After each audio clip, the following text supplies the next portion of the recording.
The issue of time management is key, and we are going to stick to that in this meeting and thereafter. So I will take it that the statement as presented is adopted. Yes, Minority Leader. Speaker, with respect, I have one issue, but I was signaling the Majority Leader that our colleague, Professor Nyakun, was on his feet. So I wanted him, if you so recognize him. I recognize you because of the invitation to treat very well by the Majority Leader. Mr. Speaker, he wants to start. So if you want to add another thing, I will not accept that. Mr. Speaker, no, I'm saying that I was signaling him that my colleague. So you have nothing to say? Mr. Speaker, I do. Because yes, I'll say it. Oh, before him? Well, Mr. Speaker, that's fine. Thank you. Mr. Speaker, with respect, we have an important matter which has been pending for several months. Mr. Speaker, you may recall that the Chief of Staff, through a letter, directed that state agencies should terminate employment of Ghanaian youths who were employed after the 2024 elections. Mr. Speaker, we the minority became aware with evidence that there were some excesses in the sense that though the letter was specific that those who were recruited after the 2024 elections, Ghanaian youth who had been employed as far back as 2017 were all dismissed from their lawful employ. Mr. Speaker, the minority filed a motion. The motion was admitted by you. The Majority Leader raised a preliminary objection, which objection was upheld by the First Deputy Speaker. Mr. Speaker, we subsequently filed a motion for review under the rules of this House, which you admitted. Mr. Speaker, this motion was moved by my good self, seconded by my respected colleague from Ofuasia Yirbi, and the Chief Whip from the majority side, Honorable Eche Defemepo, started the debate for his side. Mr. Speaker, the promise made by the chair was that the following Tuesday, the debate will continue so that you could eventually rule on the matter. Mr. Speaker, unfortunately, because it was a matter that you were the only one to preside, and because of some other intervening matters, we've not been able to take this motion, much as we kept prompting the Majority Leader to take steps to allow this to be done. Mr. Speaker, several times the motion appeared on the order paper, but we could not take it. Mr. Speaker, this is a matter that affects the livelihood of Ghanaians. Mr. Speaker, per the information we had, we have in excess of 15,000 Ghanaian youths affected by this directive, and they are still at home. In fact, the last time the employment minister was on the floor, he said that he had also received some petitions and he has caused some investigations to be done and he will revert to us. But that does not stop the House from inquiring into the matter just for the sake of good governance. Mr. Speaker, these Ghanaian youths are sitting at home, their wives, their extended family, they themselves. It's been over a year that they are not getting any justice. So, Mr. Speaker, I would humbly plead with the leader of government business to endeavor to include the motion in this report. I raised this at the business committee, and of course I must be fair with him, to him. The understanding was that we would have to engage you so that you give us time to hear, since you are the only person who can sit or preside on this particular motion. So that, Mr. Speaker, you give your ruling for a body, a committee to be set up to investigate this matter, so that the people out there who have been affected by this directive will know that the representatives of the people, Parliament, cares about their interests, and we are always willing to take steps. It's getting to a year. We are in February. The directive came in March 2025. It's far too long. So, Mr. Speaker, that is my very humble prayer on this rising. Thank you so much, sir.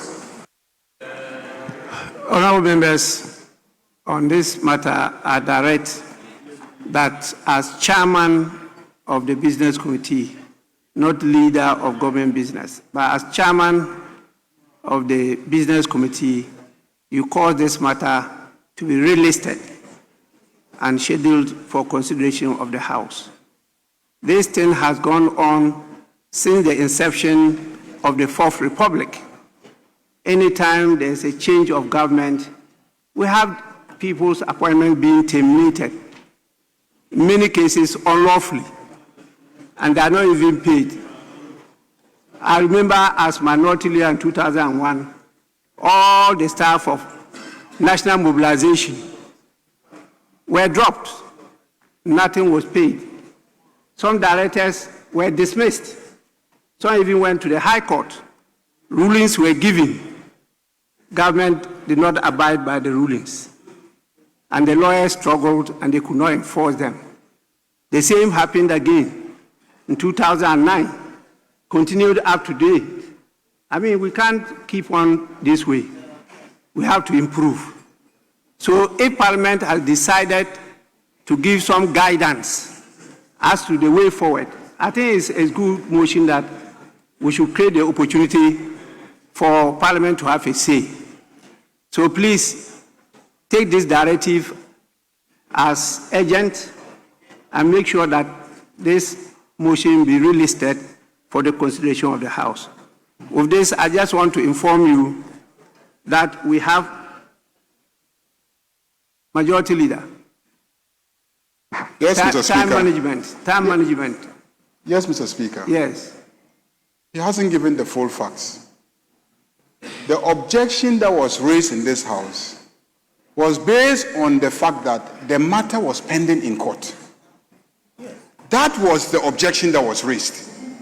And the first Deputy Speaker ruled that to the extent that somebody had gone to seek constitutional enforcement of the rights of those people, it won't be appropriate for us as a Parliament to inquire into the matter. That was the objection. So, Mr. Speaker, these are the facts. These are the facts based on which the objection was taken.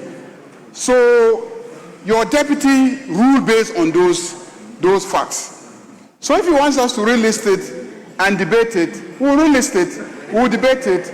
You will consider debate in addition to the basis on which the first deputy, upheld my objection, and then you will take a decision. We have no problem. We're ready, except that when one of the parties has gone to court and the matter is in court, and then you say that Parliament should inquire into the same matter. And I said it will prejudice the outcome. And our rules are clear on that. So why don't we wait for them to litigate the matter in court and let us know the outcome? You're talking about some 200, 300. Who are they? Have you brought their list? When you file the motion, did you attach their names? Do you have specific people, specific organizations, and etc.? You just don't get up and then say things without any evidence. Yes, some people who were dismissed raised issues, but the law is there. If you feel you were unfairly dismissed, you can go to court.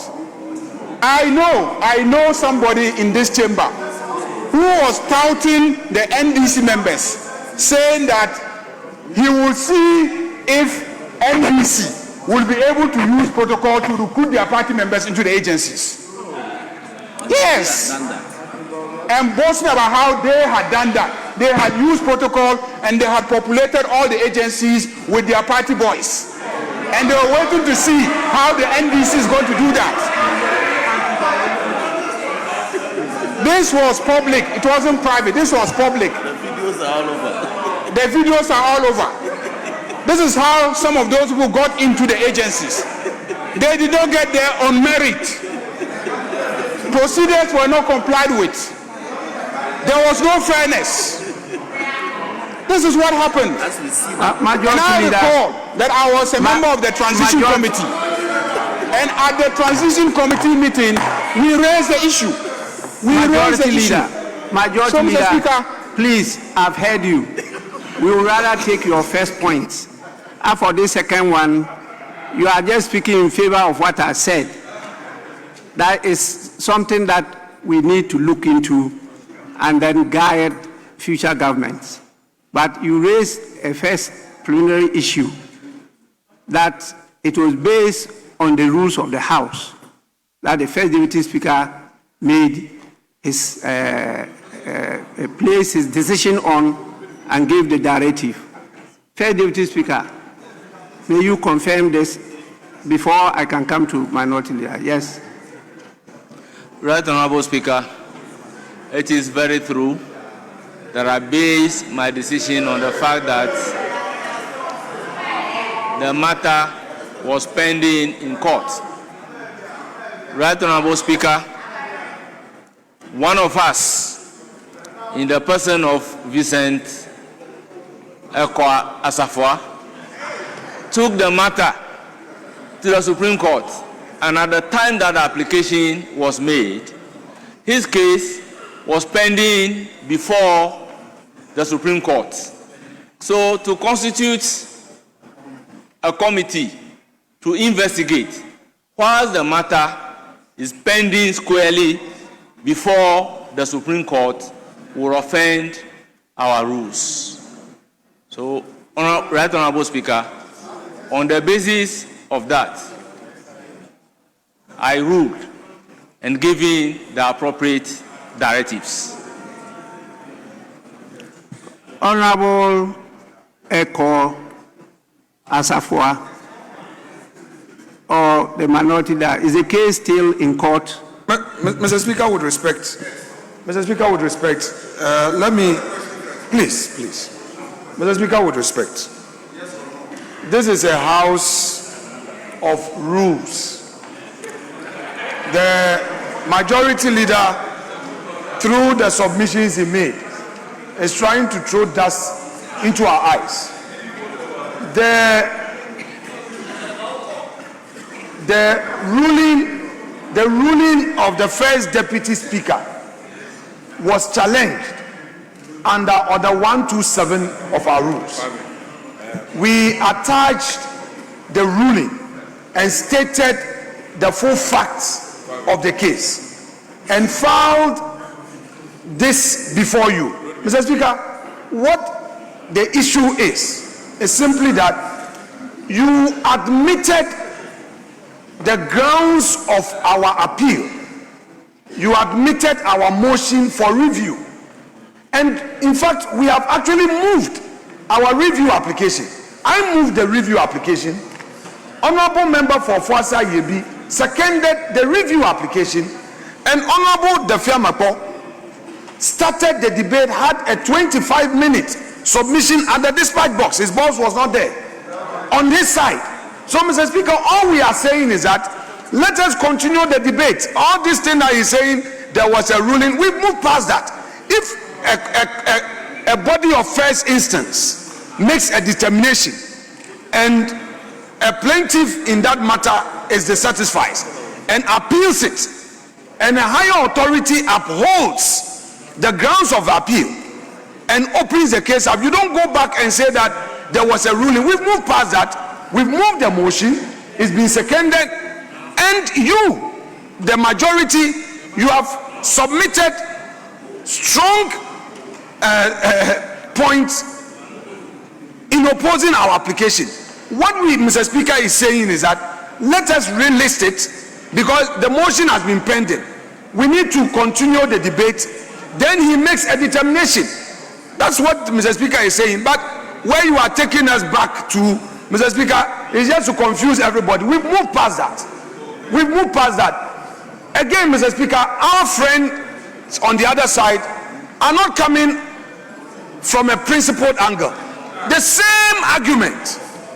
Mr. Speaker, we relied, the minority relied on the first deputy speaker's ruling in the matter of Justice Arabe Tokonu. When the nomination came before this house, our argument was that for the time being, the ruling, which is the precedence in this house, was his ruling, which is if a matter is pending before court, to avoid any injustice, this house must stay its hands. This is what he said. Now, at the time my Lord Bafubwani was nominated, there were pending cases by Justice Tokonu. Two, the issues that can you be tolerant? The issues that my Lord Tokonu was pursuing had to do with her employment, and we felt that, Mr. Speaker, by allowing the vetting, it would have adverse effect on the case before the court, especially so when my Lord Bafubwani was the one to ensure the empaneling. But our friends said no. Honorable Minority Leader, please let me listen to the first deputy speaker. Mr. Speaker, is he on a point of order? I don't know. So let's listen to him. Mr. Speaker, very well. Let's listen to him first.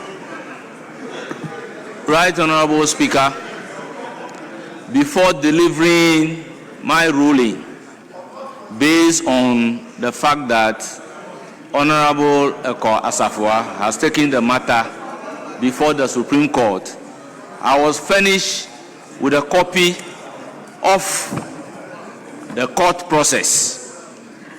In the case of Tokonu that he's referring to before the vetting committee, I have no process of the court before me, attesting to the fact that this matter is pending before court. So the two issues are quite different. I made my ruling based on the fact that in raising the objection, the process of the court was finished. And you look at the relief being sought at the Supreme Court, there is no way by which those actions will be pending, those reliefs will be pending before the Supreme Court, yet Parliament will be delving into the matter. So I use the principle of sub judice to make my ruling. And Mr. Speaker, we are speaking in public. We do not uphold grounds of appeal. You uphold appeal or you dismiss the appeal. So there is nothing like upholding grounds of appeal. Mr. Speaker, I base my ruling on the process that was put before me. Honorable members, please, let's go back and refresh our memories. And when you get the facts right, this house is always there for you. We can come back to discuss this matter. In the meantime, we have to proceed on the business of the day. Because you are raising so many things and now beclouding the initial issue that was raised, and I gave the directive. So let's refresh our memory, because it's been a long time, and I think that some of you are not getting the facts right. The public, they are listening to us, and they are getting more confused. I'm getting confused myself. And so I have to go and read the Hansard, because many of you are not fond of speaking the truth.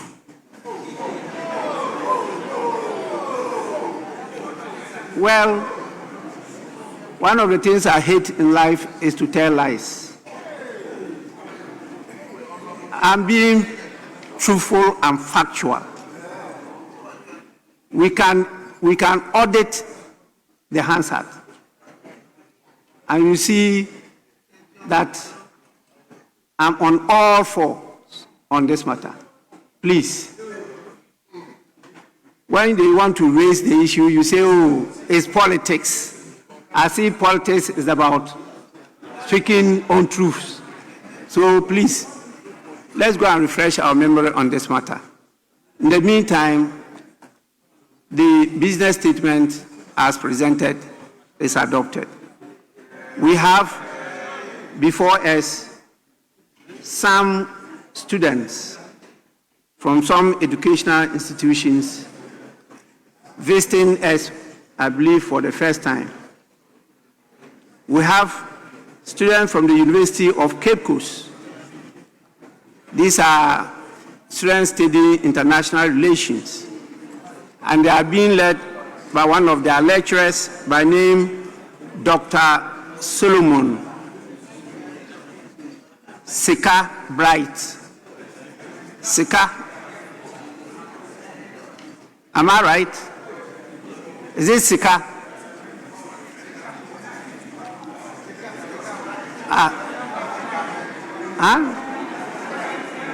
Sika, I think, is about money.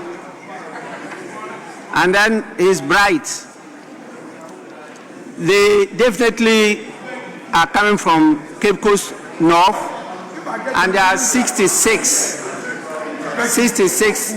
in number. Honorable members, you can see them just directly opposite me at the public. Minority Leader, I think Winneba is closer to Cape Coast. You don't want to acknowledge the presence of students from the university. Please, on your behalf, I want to welcome them and wish them a fruitful visit to the house. We have our staff that are ready to take you through some of the preliminaries of parliamentary work. So you are welcome, particularly the fact that you are studying international relations. We have a department now having international relations and parliamentary diplomacy. Maybe you may ask and get some guidance from them as to what we do in that direction. Please, you may resume your seats. We have also students from SDA Senior High School. There are 64 in number coming from Sunyani East constituency, and they are led by the senior house master, Mr. Abraham Owusu. Please, you are also warmly welcome, and take time to learn a few things before you go back. Sunyani is quite far, and make use of your presence here so that the investment that is made in bringing you here will not go to waste. You are welcome. Honorable members, let's move on to the next item.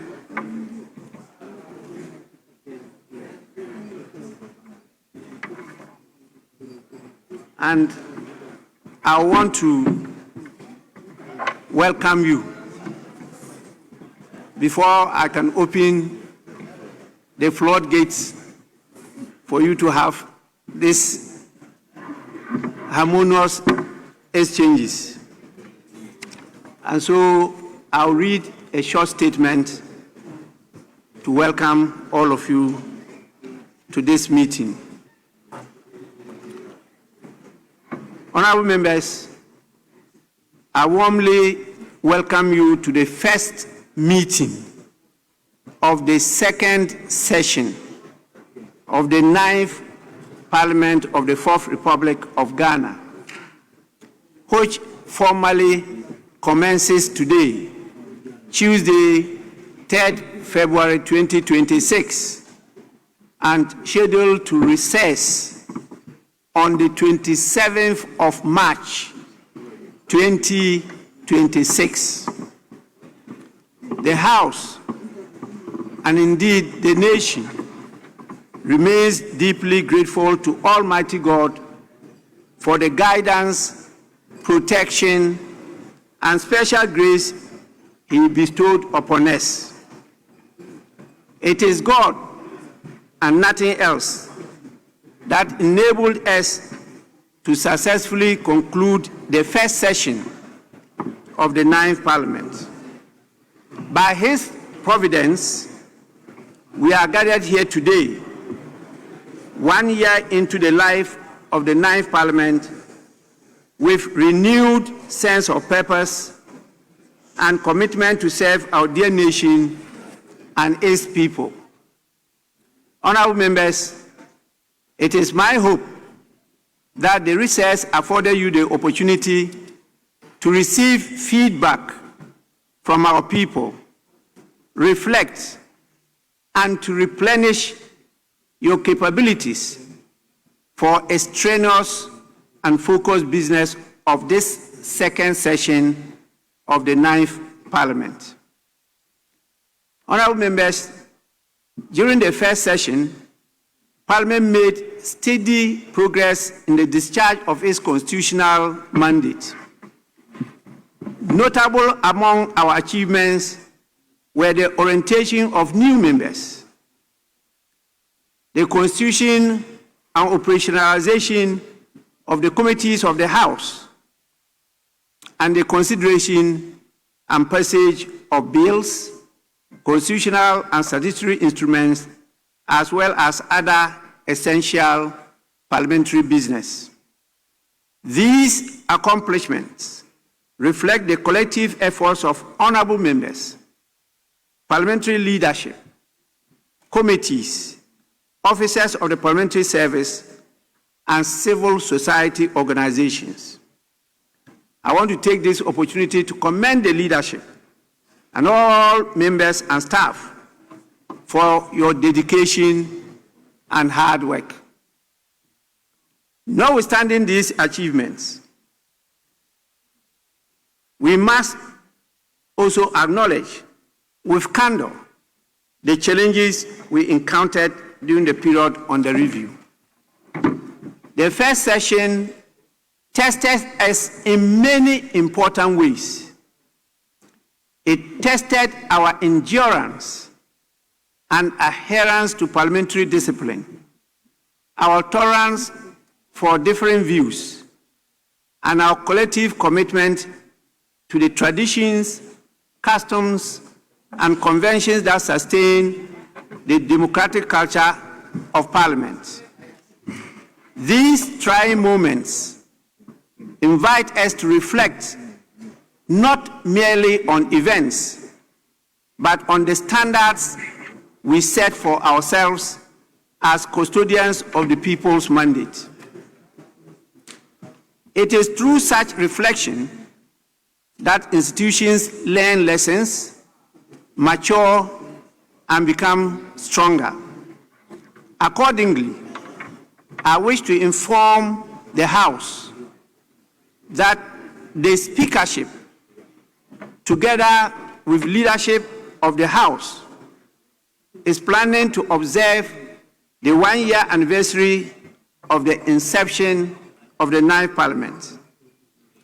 This event will provide an opportunity for deeper introspection into the operations, conduct, and the lived experiences of the first session of the 9th Parliament, with a view to distilling lessons to guide the work and conduct of business during the second session. The date for this observance and the detailed program outline will be communicated to honorable members and the public in due course. Let me underline, honorable members, that this occasion will be institutionalized at the commencement of each session to serve as a means of taking stock of the conduct and performance of Parliament during the preceding session and to enable us to take measures to guide proceedings in the session that follows. The past year was also marked by moments of deep sorrow and grief for the entire nation. This House was affected. The House lost 3 distinguished colleagues. Honorable Murtala Mohammed, Member of Parliament for Tamal Central, Honorable Enes Yakumi, Member of Parliament for Akotia, and very recently, Honorable Naza Turi Mahama, Member of Parliament for Ayawaso East. The earlier ones, we observed a minute silence. Today, I'll allow a statement to be made to give us the opportunity to do the same for the latest, that is Honorable Naza Turi Mahama.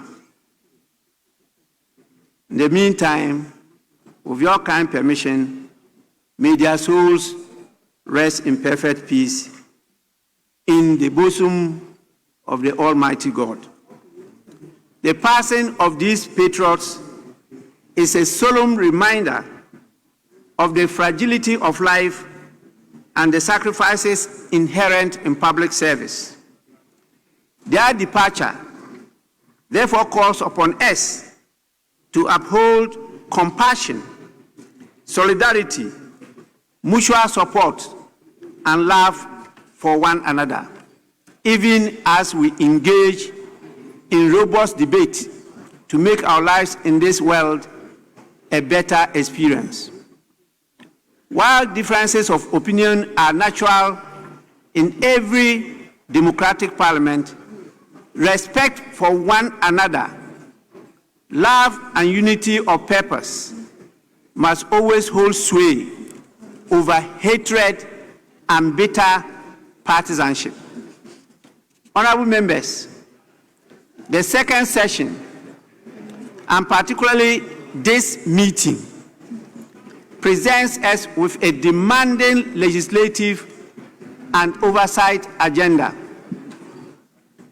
By the provisions of Order 47 of the Standing Orders of Parliament, the Clerk to Parliament is enjoined to send to each member a copy of the agenda of the meeting. This meeting offers us a renewed opportunity to strengthen cooperation, build consensus on matters of national importance, restore and sustain public trust and confidence in Parliament through disciplined, transparent, and accountable conduct. It is my hope that honorable members will rise above partisanship when circumstances require us to do so. We should uphold the dignity of this House and work collectively to advance national development and improve the lives of our people. With these words, I wish all members a peaceful, productive, and purposeful deliberations during this meeting. We have a blessed Parliament and a blessed country. Let us cherish and preserve them. I thank you all for your attention. I will now give opportunity to your leaders to also say a few words of welcome to all of you, starting with the minority leader.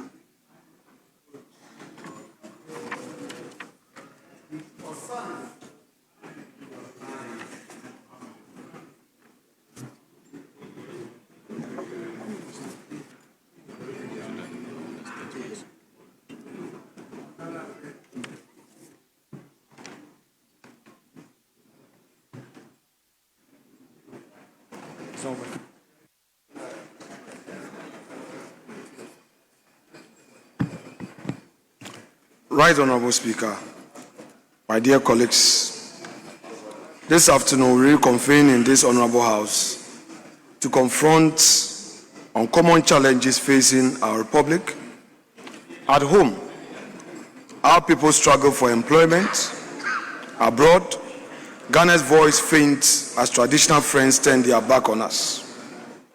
In such times, Parliament must recall its purpose. We sit not for comfort, but to serve a nation's weary with unmeant promise. Mr. Speaker, before we turn to the nation's business, let me pause, just as you did, to mourn our colleague, Honorable Mahama Tore Nasa, Member of Parliament for Ayawasu East. Now to his grieving family, constituents, and the National Democratic Congress, the NDC, and every member of this august house, I extend deepest condolences on behalf of the minority caucus. May his soul rest in perfect peace. Mr. Speaker, on our part, the minority, our party's delegates have spoken. Through vibrant democracy, our party has chosen His Excellency Dr. Mahamudu Bawumia to lead us into the future. Mr. Speaker, I am happy to say that this morning the caucus extended warmest congratulations to the flag bearer, and we promised to work with him and stand shoulder to shoulder with him to deliver on his vision for our party and for our country come December 2028 elections. Indeed, Mr. Speaker, our conversation with him has energized us. We spoke as family about the formidable task ahead, earning the trust of Ghanaians and returning to power to rebuild and restore Ghana under Dr. Bawumia presidency. Mr. Speaker, let me take this opportunity to say to our distinguished sons of our party, Honorable Kennedy Japon, Honorable Dr. Brian Achampong, Honorable Dr. Yao Osei Educhum, and Engineer Kwabna Eje Japon, we offer a brotherly salute. The contest is over. Collaboration begins. Mr. Speaker, we as minority are clear that the unity that demands our work in this very chamber requires us to be rigorous. It simply means that collective good of our country and party must be the overriding objective. And we also thank the National Democratic Congress for the statement they issued acknowledging the peaceful election we held. Our flag bearers' first great task and ours start this very hour. The journey to begin 2028 begins with the very first step we take together right now. Mr. Speaker, Ghana is crying out for bold, competent, proven leadership. The current administration, in our view, is failing to manage our economy with transformation in mind, failing to inspire confidence, failing to uphold the dignity of our people. But our duty as minority is not merely to critique. The New Patriotic Party is not just a political option. It is a singular solution Ghana requires. Mr. Speaker, the records will bear us out. We show that for 8 years under President Kufuor and under President Akufo-Addo's leadership, we led Ghana towards transformation until COVID struck. Against all odds, we put Ghana back on the path of recovery. Indeed, the NDC offers much more PR gimmick than proper management. The MPP offers a proven blueprint. History will ask what will build when Ghana needed us most. The solution is here, and the solution is us. Mr. Speaker, it is also with profound joy that we welcome back to this house our honorable colleague, Honorable Matthew Nyindam, Member of Parliament for Pandai, to his rightful place. The Supreme Court has spoken with constitutional authority, validating his election and restoring justice. This is a resounding triumph for democracy itself. We hail the justices for their courage in the face of brazen attempt to stampede them into politically expedient miscarriage of justice.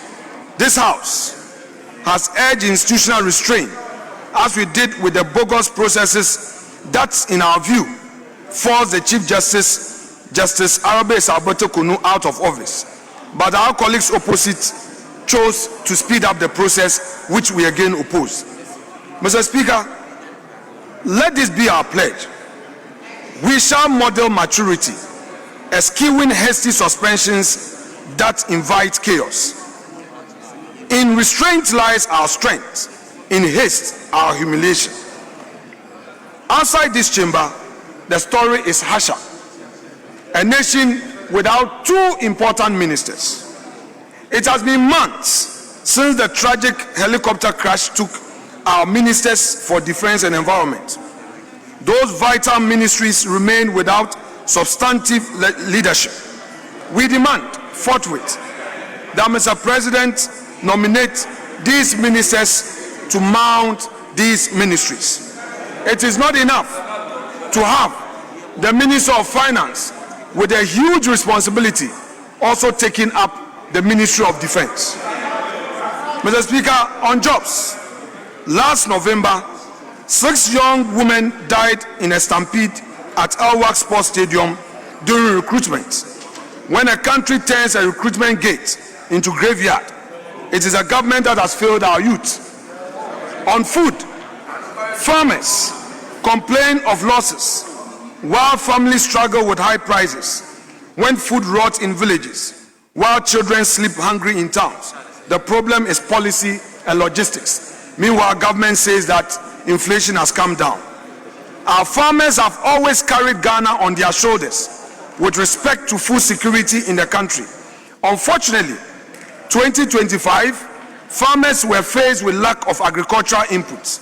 Fertilizers, certified seeds, and agricultural machinery distributed to farmers were woefully inadequate. Honorable Minority Leader, I'm sorry. I have to move to another meeting. Sure.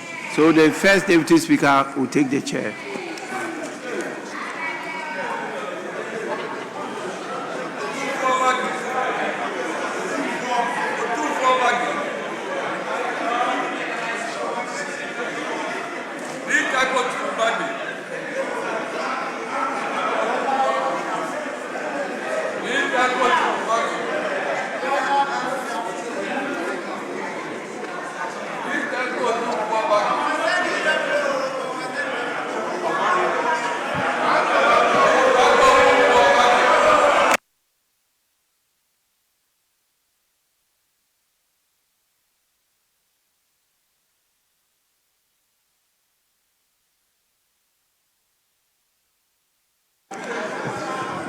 Minority Leader, you may continue. Thank you, Mr. Speaker.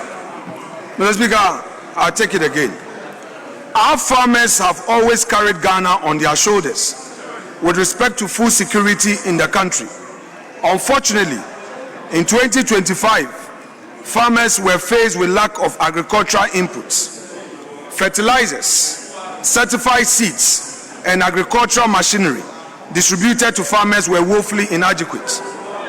The food glut challenge we witnessed in 2025 must also be properly addressed. Mr. Speaker, we expect the government to ensure that adequate warehouses are provided and that all warehouses that were started by the previous administration must be completed in good time. Mr. Speaker, again, our cocoa farmers are crying for payment. We hereby urge the Ministry of Agric and the Ministry of Finance to take steps to ensure that our hard-working cocoa farmers are paid for all supplies that they make to Cocoa Board. Mr. Speaker, in our country today, gold has turned to ghosts. The hardship is not accident. It is the consequence of choices, including those that threaten our collective wealth as a nation. During the recess, not one but two distinct gold scandals rocked the very foundations of our economy, revealing a pattern of staggering incompetence and catastrophic failure. First, Mr. Speaker, we confronted the missing millions. The IMF published a report and flagged 240 million losses through the third quarter 2025 from Gold for Reserves program. These were not hypothetical risk. These were realized losses, lost to trading shortfalls and questionable fees. This sum is not an abstraction. It is classrooms never built, hospital equipment never procured, farm input never graded. It is the future of our nation sacrificed on the altar of opaque and reckless financial engineering. But this situation did not end with the missing money. It escalated to vanishing gold itself. Official Bank of Ghana data confirms a collapse to so severe that it defies belief. Our gold reserves, which stood at 37.1 tons in September 2025, plunged by nearly 50% to near 18.6 tons by December. In just 3 months, we witnessed the utter evaporation of prior gains, financial phantom event that has left our national balance sheet dangerously exposed. The connection between these two catastrophes is not incidental. It is a causal and speaks to profound moral failure. On one hand, this government has proven utterly incompetent in combating the scourge of illegal mining. Galamsey prevention and the fight against Galamsey has been abandoned. It has allowed Galamsey to flourish unchecked, devastating our forests, poisoning our rivers, and destroying the livelihood of our farmers. And for what purpose? The evidence suggests a desperate, cynical strategy to source gold from these very destructive channels in a frantic bid to prop up Ghana cedi through these reserve programs. Mr. Speaker, we the minority state without equivocation that this is a policy of national self-sabotage. I repeat, the gold reserve policy that government has introduced, to the extent that government is not taking steps to ensure full enforcement of anti-Galamsey operations, we say for the record that it's a policy of national self-sabotage. We are monetizing the destruction of our environment and the theft of our future to feed failing financial scheme. And as the data now proves, that scheme itself has backfired catastrophically. The gold bought at such great costs to our environment has seemingly vanished, and the money allocated to secure it has evaporated. When gold is turned to ghosts, the ghost that haunts the poor is hunger. When reserves disappear in millions and they vanish, and we are told that they are rather diversifying, the trust of the people dissolves into dust. Therefore, Mr. Speaker, this House has a solemn and non-negotiable duty. We must insist on full, transparent, and immediate accounting. And we thank Mr. Speaker for admitting the motion by the minority to get into this matter. We must demand answers to the questions the nation is asking. Who designed this flawed program? Who authorized the pricing and the fee structure that led to such losses? Who profited from these transactions? And ultimately, who bears responsibility for this double disaster of missing millions and vanishing gold? But as minority, we have some solutions for government. If indeed government believes that this is a policy worth considering, then it must provide for the cost of enforcing this policy, and this must come to Parliament for the people's representatives to interrogate it. If Parliament does not have the courage to follow the gold, to trace every transaction, to demand every document, then we would have lost far more than the money. We would have surrendered our moral compass and betrayed the sacred trust placed in us by the people of Ghana. Mr. Speaker,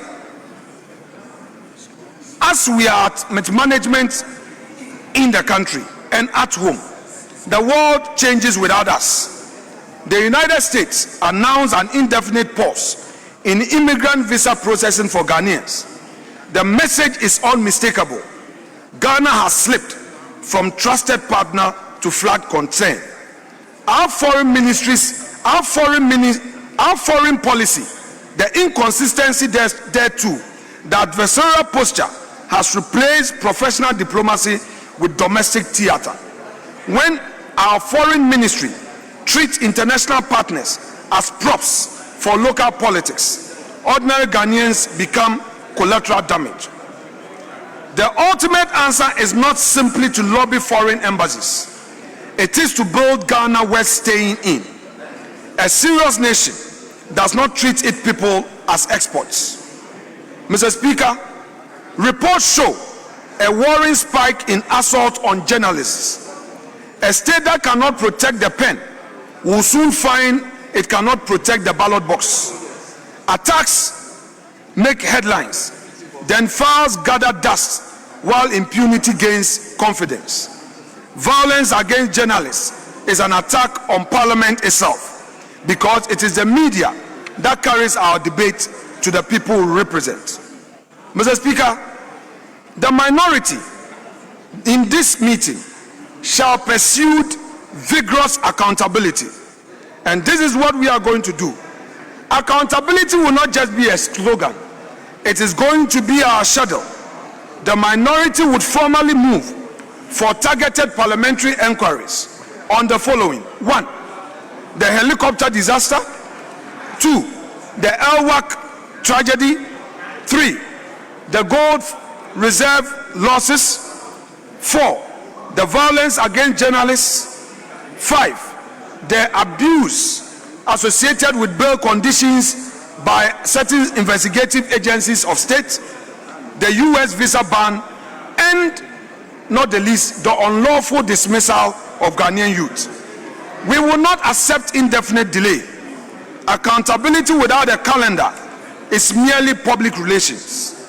Mr. Speaker, Ghanaian people are tired of speeches and rhetorics of the ruling government. They want their living standard to improve. They are concerned about utility prices. Electricity tariffs have shot up by 27% under this government. To my colleagues in majority, the minority will be firm, but we are ready to be fair. Opposition is not to sabotage. We will demand quality in terms of governance. And to my colleagues in the minority, our strength is in the seriousness we bring to debate. Nations are not rescued by miracles.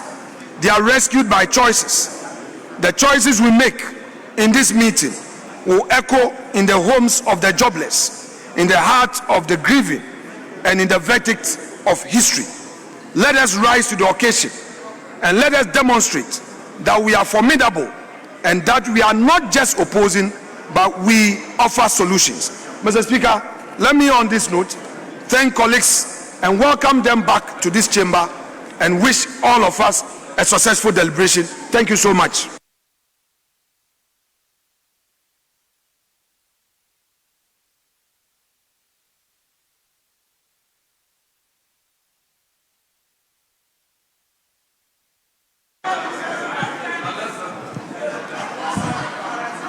Honourable members, I will accordingly proceed to give the floor to the majority leader for his opening remark.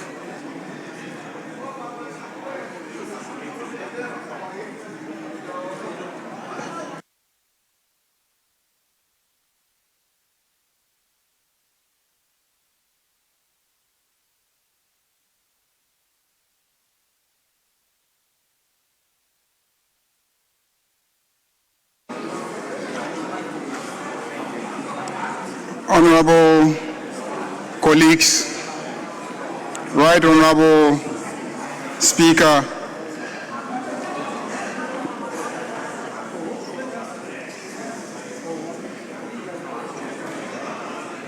rise to welcome back from recess colleagues who have converged here to carry out a critical constitutional function. But before I proceed, let me join my colleague, the Minority Leader, to express the most sincere condolences to all of us on the loss of our colleague, Honorable Naza Ture Mahama, the former Member of Parliament for Ayawaso East in the Greater Accra region. Our colleague was fully with us in the last meeting, and during recess, unfortunately, we lost him. May his soul rest in perfect peace. Mr. Speaker, let me again join my colleague to congratulate the new Patriotic Party for organizing an internal primaries that has produced a flag bearer. I congratulate the former Vice President, Dr. Mahmudu Bawumia, on his victory. Mr. Speaker, I have listened to my colleague, the Minority Leader, and just to indicate that I paid attention to the results in his constituency.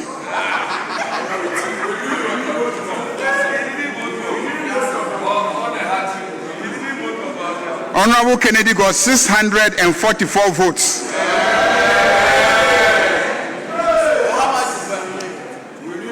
And Alhaji Bawumia got only 79 votes.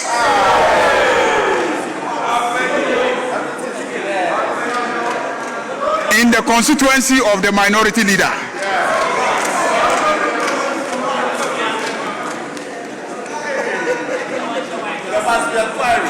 Mr. Speaker, given his interest in inquiries, I think this is a matter we must look into.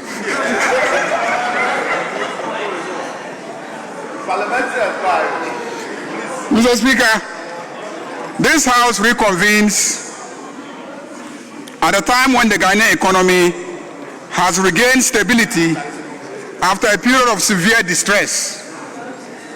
Mr. Speaker, I just listened to my colleague, the Minority Leader, speak extensively about the Ghana Gold Board and the loss that is reported to have occurred. Mr. Speaker, what I hear, what is being reported, is that 2.4 billion Ghana cedis, equivalent to 214 million United States dollars, may have been lost. Mr. Speaker, they are not asking the question, what has been gained? I am asking the question, what has been gained? Mr. Speaker, the statistics show that in 2024, gold from artisanal small-scale mining sold to the state was 63.6 tons in 2024. In 2025, as a result of the activities of the Gold Board, gold sold to the state from artisanal miners jumped to 103 tons. From 63.6 tons to 103 tons. A jump of 39 tons. Mr. Speaker, the value of 1 ton of gold is 96.5 million United States dollars. the value of 1 ton is 96.5 million United States dollars. So 39 tons added by Gold Board gives us 3.8 billion United States dollars. Mr. Speaker, so if we lost 214 million United States dollars and gained 3.8 billion United States dollars, please do the mathematics. Please do the mathematics. Why would this House waste its precious time interrogating and investigating such a gargantuan gain to the Republic of Ghana? Simple mathematics. This is not Fufutu Primary School mathematics. Mr. Speaker, there's nothing to investigate. We should be commending the Ghana Gold Board policy for the enormous gain that this republic has made from the implementation of the policy. When this parliament commenced its mandate, the nation faced high inflation, unsustainable debt levels, eroded confidence, and constrained fiscal space. The decisions before us were difficult but necessary. Today, there is clear evidence that those decisions are yielding results. Inflation has fallen to single digits. Interest rates are easing. The national currency has stabilized, and debt indicators are improving. These outcomes reflect disciplined policy choices, strong institutional coordination, and importantly, the robust oversight, scrutiny, and approvals exercised by this House in fulfillment of our constitutional mandate. Right Honourable Speaker, Parliament is not an appendage of the executive. We are an independent arm of government entrusted by the people of Ghana to approve, amend, reject, and hold the executive to account. In performing this duty, Parliament has acted in the national interest, balancing economic necessity with social responsibility and ensuring transparency, accountability, and respect for democratic process. Right Honourable Speaker, as we begin this new session, our task must now evolve. Economic stabilization, while necessary, is not sufficient. The responsibility before this House is to support legislation and policies that convert stability into growth, growth into jobs, and jobs into improved living standards for our people. Mr. Speaker, this House must also reaffirm its commitment to constructive debate and cooperation. Differences of opinion enrich our democracy, but division must never obstruct national progress. Ghanaians expect solutions, not stalemate. It is also right, Honourable Speaker, that we acknowledge effective leadership when it delivers results. That is why I am here to once again commend President John Dramani Mahama and the National Democratic Congress, because they deserve commendation for the discipline, experience, and clarity with which they have governed during a challenging period of our nation.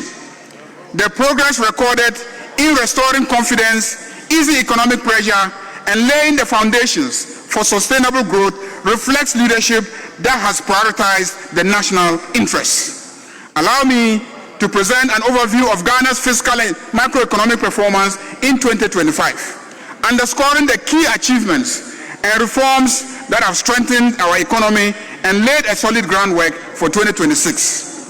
The fiscal deficit for 2025 was contained at 1.8% of GDP, reflecting prudent fiscal management and improved revenue mobilization.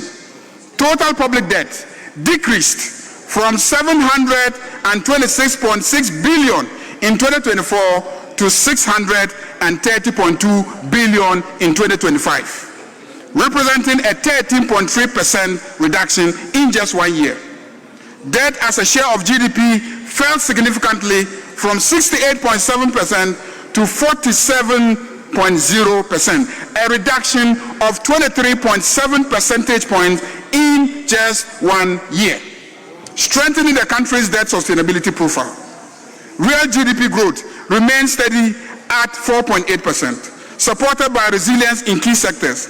Inflation remains stable at 8%, aligning with the Bank of Ghana's targets. VAT reforms announced in 2025 are in full implementation in 2026, aiming to ease the cost of doing business and support households.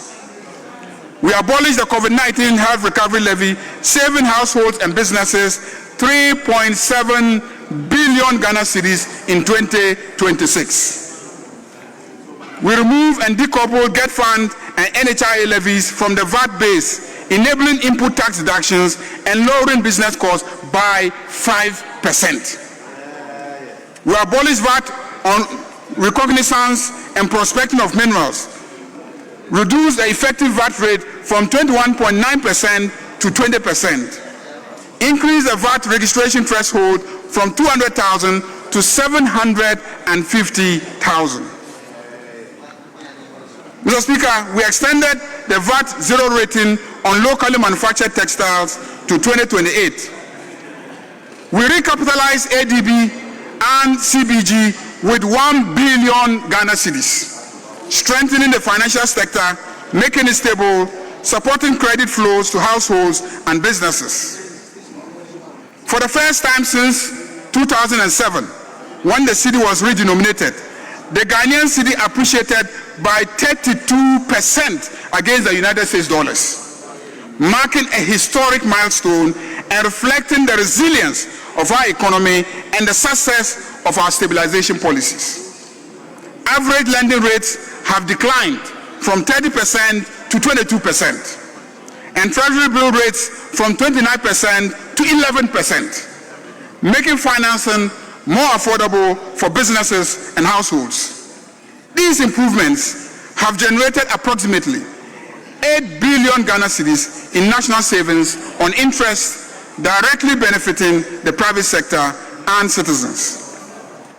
Mr. Speaker, honorable members, 2025 has been a year of fiscal consolidation, macroeconomic stability, and structural reform.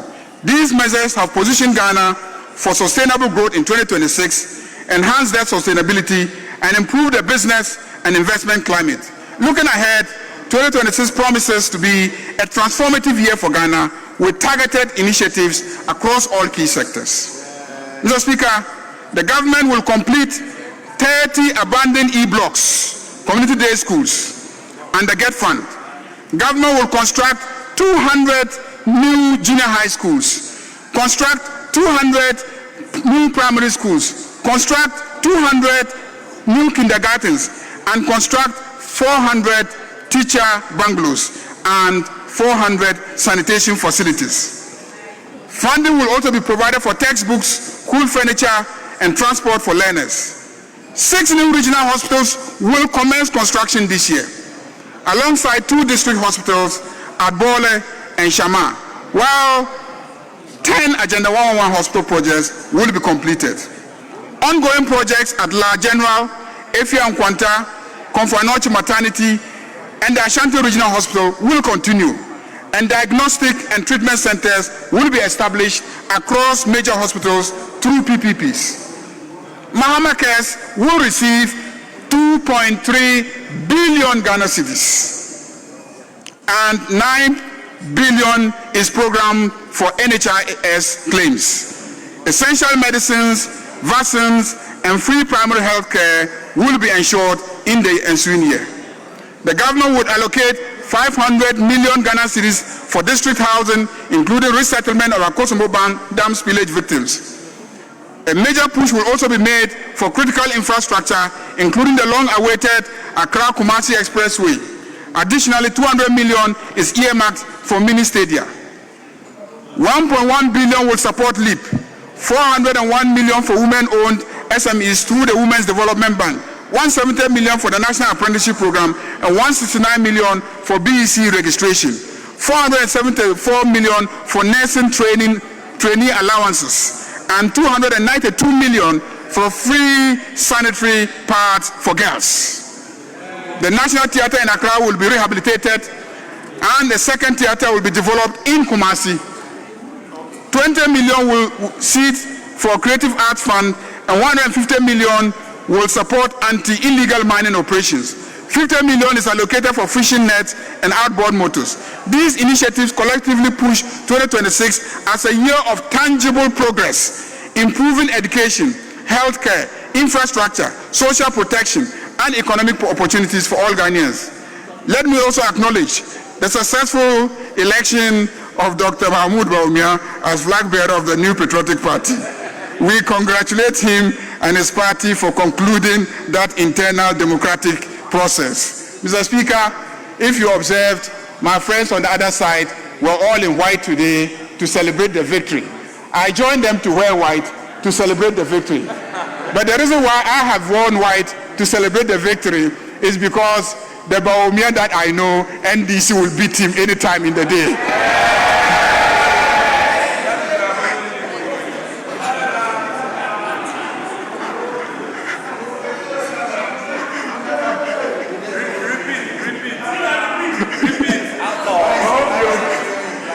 I say I am wearing white to join the MPP in the chamber to celebrate because the Bawumia that I know, NDC can beat him any day. Right, Honourable Speaker, Ghanaians do not forget. Ghanaians do not forget. This is not a new beginning. It is a repackaging of the same administration, the same economic ideas, and the same record that pushed this nation to the edge. You cannot rewrite recent history, and you cannot rebrand responsibility away. Ghanaians will judge not by new faces or fine words, but by lived experience, credibility, and results. And they lived the experience of a Bawumia as a vice president, and the credibility of MPP and the Bawumia, and the results of the Bawumia economic management. Right, Honourable Speaker, the foundations of recovery have been laid. The responsibility before us now is to consolidate these gains and accelerate Ghana's journey towards sustainable growth and shared prosperity. We will be considering the following sector-related legislation. We will continue with the Ghana Cocoa Board Amendment Bill, the Ghana Investment Promotion Authority Bill, the Ghana Deposit Protection Amendment Bill will all be taken. Mr. Speaker, the Exemptions Amendment Bill will also be taken. There will be an Income Tax Amendment Bill. Then there will be Extractive Industries Fiscal Reforms Bill. We will have a rent bill coming from the Ministry of Works and Housing. And then there are riparian buffer zones regulations. Mr. Speaker, we will also have legislation from the Ministry of Education to deal with the College of Education, and then also to establish the Ghana Book Development Council. Mr. Speaker, we also will have the Environmental Protection Carbon Market Regulations 2026, the Basic Ionizing Radiation Control Regulations, the Integrated Management Systems Regulations, the Emergency Preparedness and Response Regulations, the Design of Nuclear Installation Regulations, the Review and Amendment of the Biosafety Act. Mr. Speaker, the Energy Ministry will bring new legislative proposals for the Nuclear Power Corporation, that's the Nuclear Power Corporation Bill, the Renewable Energy Authority Bill, and then the Transport Minister will also bring the Road Traffic Amendment Regulations to deal with the issues of discipline among Okada riders. The NPA Act is also going to be revised. There will be a legislation on Ghana Banking Services Agency Bill. Mr. Speaker, we will also have a new comprehensive revision of our minerals and mining legislation in the form of a new minerals and mining bill. The Ghana Geological Survey Authority regulations will come. The minerals and mining regulations will also come. The wildlife resources mining regulations, the Survey Council bill will all be presented to us. The Energy Ministry has a lot, including renegotiated power purchase agreements that will be brought to us for us to consider, and other major projects in the sector that we will be required to approve as Parliament. Mr. Speaker, The local government will also bring a local governance university bill, and then we will have a university for local governance and development bill will be brought. We will also have bills from the local government ministry to abolish the coastal and middle belt development authorities that we announced the abolition some time ago. Mr. Speaker, they will also bring some amendments to the Land Use and Spatial Planning Act, and the Sports Ministry will bring regulations to actualize the new Sports Fund Act. There will be a bill to establish the National Sports College, Winneba. So the National Sports College, Winneba bill will also come. And there will be regulations to enforce the Anti-Doping Act that was passed some time ago. Tourism Ministry will bring legislation to elevate the Kwame Nkrumah Memorial Park to an authority to ensure that this historic site is preserved and promoted with the dignity it deserves. We will also move to establish the Ghana Bureau of Languages as an authority, so a bill to achieve that will also be brought. Mr. Speaker, we are gathered once again at a time of growing hope and tangible progress across our nation under the leadership of President John Dramani Mahama and his government. We are witnessing a restoration of confidence in our institutions, in our economy, and in our shared future. From the market trader to the teacher, the farmer to the student, there is a sense that Ghana is moving forward with purpose. Mr. Speaker, it is obvious that our country is making progress, and this Parliament is going to move forward in terms of approving legislation that will fast-track the progress that is being made. I urge honorable colleagues that this session is a short one. We have just about 8 weeks. I plead with you, let us be punctual, let us sit in the chamber, let all the committees be up and doing. Let's work assiduously to accomplish assignments referred to us as committees. All committee chairmen should do well to deal with all the outstanding referrals. Let's ensure that within the 8 weeks, we achieve as much as is humanly possible. Mr. Speaker, I cannot conclude by also welcoming our friends among the press corps. We will not be able to succeed in this meeting without your support.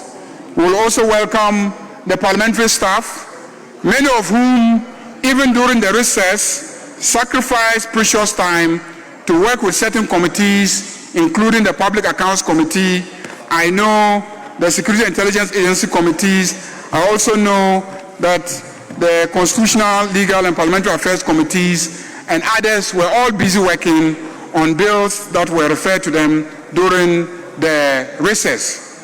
I want to welcome all our staff who have always supported us to succeed as a parliament, and to assure them that we will work together and ensure that this meeting is an action-packed meeting. This meeting is a successful meeting, and this meeting achieves a lot for the people of Ghana. I thank you very much, and I welcome all of you.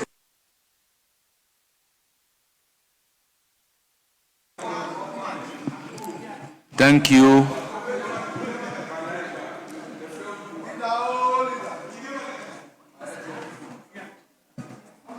Thank you, leaders. Yes, Minority Leader. Mr. Speaker, with respect, my colleague, the Majority Leader, forgot to welcome Honorable Member for Pandai back into the chamber. I wanted to draw his attention. Honorable Minority Leader, you are completely out of order. Honorable members, let's go to item numbered 4. Message from His Excellency, the President of the Republic of Ghana. Honorable members, it reads, Right Honorable Speaker, absence from Ghana. in accordance with Article 59 of the 1992 Constitution of the Republic of Ghana, I write to formally notify you of my intention to travel to London, United Kingdom, on Sunday, 11th January 2026. I am expected to return to Ghana on Friday, 23rd January 2026. In my absence, the Vice President, Professor Nana Jenupoku Ajimai, shall perform my functions in accordance with Article 68 of the Constitution. Signed, John Dramani Mahama. Addressed to the Right Honorable Speaker, Office of Parliament, Parliament House, Ghana. Honorable members, though the President has returned, the formal communication has been brought to Parliament and it must be read and captured by the Hansard. Honorable members, we then proceed to take the correction of votes and proceedings and official reports. Honorable members, I have in my hand the vote and proceedings of Friday, 19th December 2025 for correction, page 1, page 2, page 3, page 4, page 5, page 6, page 7, page 8, page 9, page 10, page 11, page 12, page 13, page 14, page 15, page 16, page 17, page 18, 19, 20, 21, 22, 23, 24, 25, 26, 27,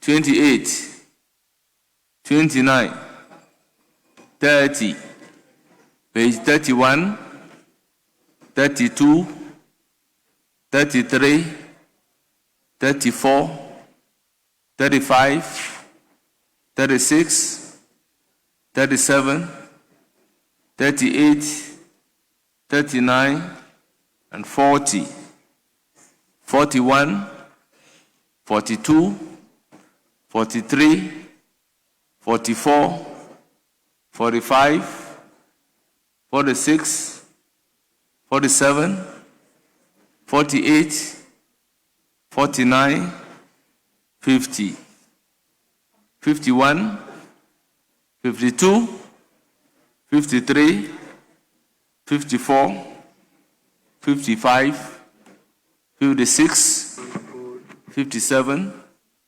58, 59, 60, and 61. Now, members, in the absence of any correction, the vote and proceedings of Friday, 19 December 2025 is hereby adopted as the true record of proceedings. Honorable members, the official report of 18th December 2025 under correction. Honorable members, any correction? Yes. Honorable Roxanne Nelson. Kwame Eche Dapamoko.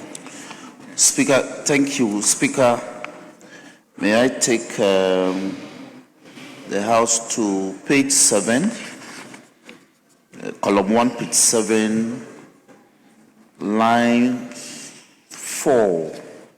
That'll be line 4. The comment under my name. The word should be the outstanding matters that were raised. Page 7. the outstanding matters that were raised. Not was raised. And then, again, under the same column, paragraph 5, again, the comment under my name, line 5, the Minister for Local Government, Chieftaincy and Religious Affairs may do this on his behalf. May do this on his behalf. Then, Mr. Speaker, page 11, column 1, page 11, paragraph 3. Mr. Speaker, I'm guided. May we then move to item number 10.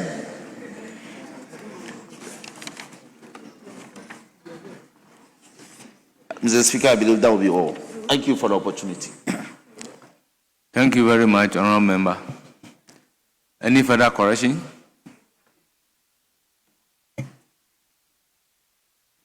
Honourable Members, in the absence of any further corrections, the official report of Thursday, 18th December 2025, as corrected, is hereby adopted as the true record of proceedings. Honourable Members, let's move to statement. Item numbered 8. Honourable Members, I have a statement, more or less a tribute in memory of the late Honourable Nazar Ture Mahama, to be taken by Honourable Jaja. Honourable, you have the floor.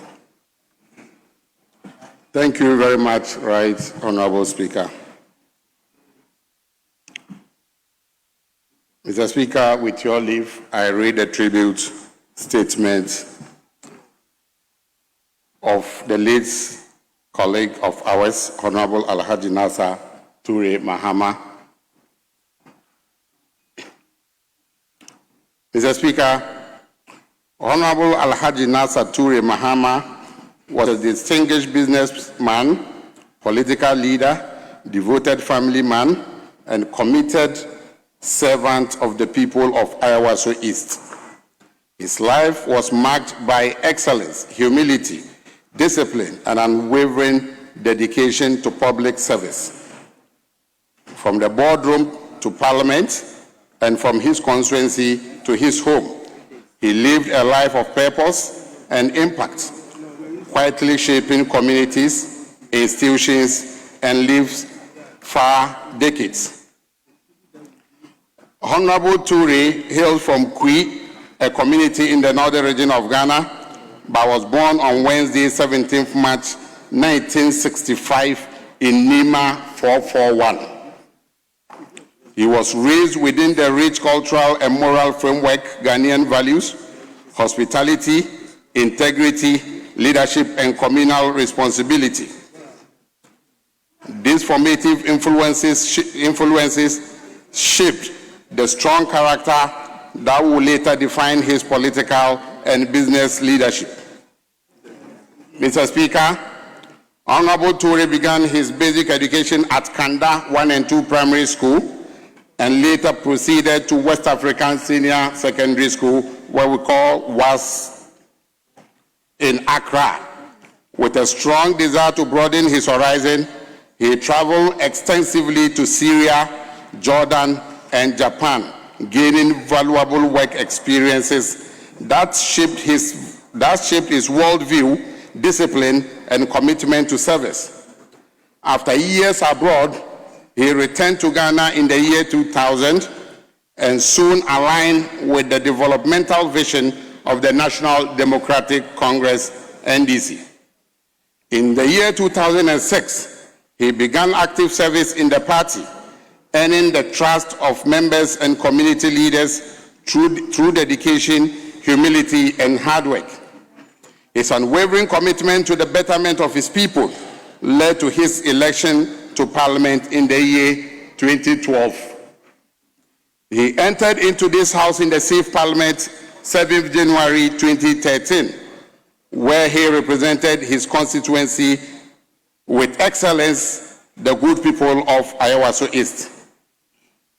He was a devoted Muslim throughout his life, guided by the principle of faith, service, compassion, and humility.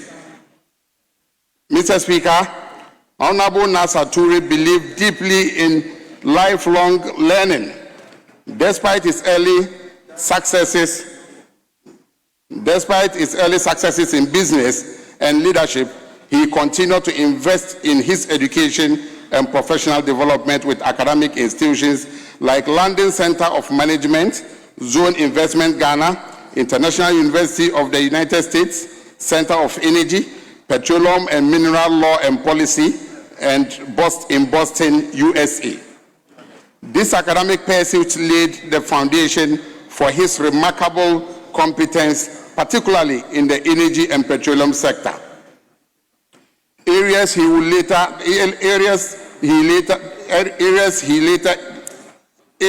that later influenced significantly both in Parliament and in private enterprise. Before and during his political career, Honorable Nasser Toure distinguished himself as an astute businessman. He was the managing director of the Aminasa Group of Companies, a thriving company he nurtured into a respected national brand.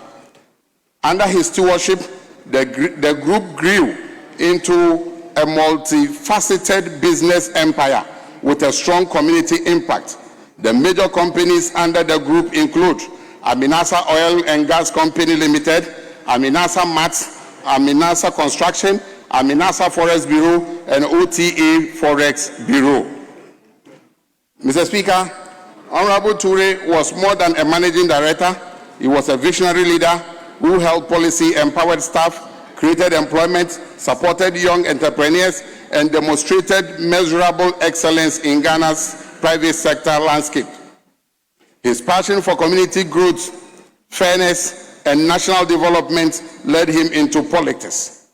He became a dedicated member of the National Democratic Congress, serving his party and constituency with passion and humility. In 2012, he was elected as the Member of Parliament for Ayawaso East constituency in Accra, a passion he held with honorable distinction for 4 consecutive terms, serving until his demise in the year January 2026.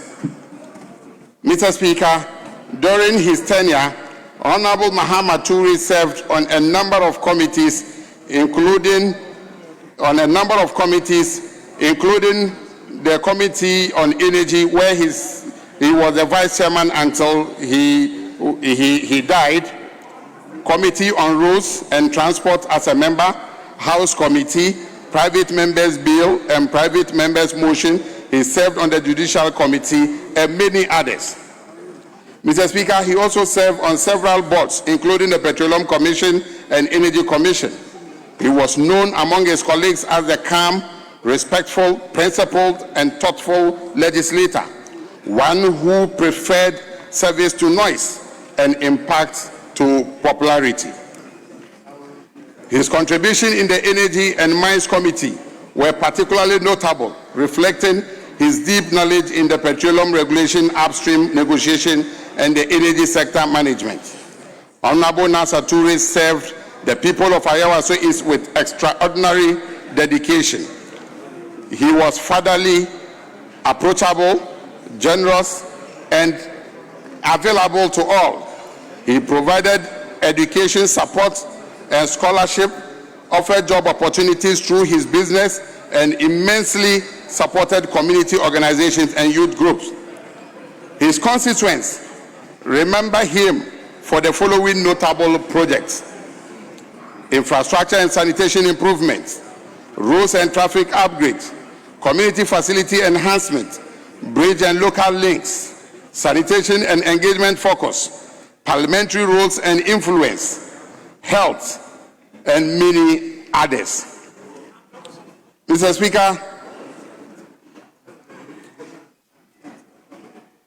Speaker, behind this public figure was a revered family, a devoted family man. Honorable Mahama was married to his beloved wife, Ajia Amina Adam McNaza, for over 25 years now. The home was one filled with love, mutual respect, and partnership. He was blessed with a son and a daughter, and again, one adopted daughter. As a father, he was caring, present, loving, and protective. His children remember him as their guide, teacher, provider, and a hero. Honorable Nasser Toure fought his final illness with strength, dignity, and faith. Mr. Speaker, on Saturday, 4th January 2026, after a brief period of sickness, he passed away at the Kolebu Teaching Hospital. His transition marks the end of an era, but his legacy, values, and impact remain deeply entrenched in the hearts of his family, his constituency, his business community, and colleagues over here in Parliament. Honorable Nasser Toure lived a life worth celebrating, a life of service, excellence, humility, a devotion to both God and humanity. He was a pillar of strength, a beacon of leadership, and a blessing to all who encountered him. Mr. Speaker, let me end this with some 2 verses from the Quran. Quran chapter 20, verse 55, saying, Minha halaknakum, wa fiha nu'idukum, wa minha nukhrijukum taratan ukhra. To which, Mr. Speaker, this means from the earth we created you, and into the earth we will return you, and from it, the earth, we will extract you another day. That is Quran chapter 20, verse 55. Mr. Speaker, permit me to quote the last verse, coming from Quran chapter 2, verse 156, which says, Inna lillah wa inna ilayhi raji'un. Inna lillah wa inna ilayhi raji'un. Again, to which, Mr. Speaker, Allah says, indeed, to him Allah will belong, and to him shall we return. With this, Mr. Speaker, let me say, may the Almighty Allah grant our colleague, Honorable Mama Nasser Toure, Jannat al-Firdaus. May the good Lord forgive his shortcomings, and may the good Lord bless his family and all who mourn him. Thank you, Mr. Speaker. Honourable members, statement ably made. It is now for comment. I give the floor to Honourable Emmanuel Kwesi Bejra. Thank you, Mr. Speaker. Mr. Speaker, I want to commend my brother, the Deputy Minister for Tourism and Creative Art, Honorable Jaja, for this tribute on behalf of all of us, and for our honorable colleague, my immediate past Vice Chair of Energy Committee. Mr. Speaker, the late Honorable Nasser Toure Mahama met us in this house. When in the 9th Parliament, I was asked to chair the Energy Committee. He had been a member of Energy Committee, the Vice Chair and Deputy Ranking Member of that committee. Mr. Speaker, when I took over as the Chair of the Energy Committee, with vast experience and knowledge in the energy sector, both petroleum and power sector, I rely heavily on him. Mr. Speaker, the last budget, I was asked to represent Parliament somewhere else. And he, as my Vice Chair, the Vice Chair of the committee, have to take over and perform his duty. Little do we know that that was the last duty or official duty he'll be performing on this floor. Mr. Speaker, just as my colleague has mentioned, Honorable Nasser Toure is a calm personality. Anytime we go for meeting and we needed some understanding in depth, he's the one we rely on, be a member of that committee for 4 consecutive periods in the House. Mr. Speaker, we have lost a gem. We have lost someone who has knowledge in the field of petroleum and power. On the 4th of January, Sunday, I was driving to church when I heard the news that your vice chairman has passed on. Then quickly I made 2 calls and it was confirmed.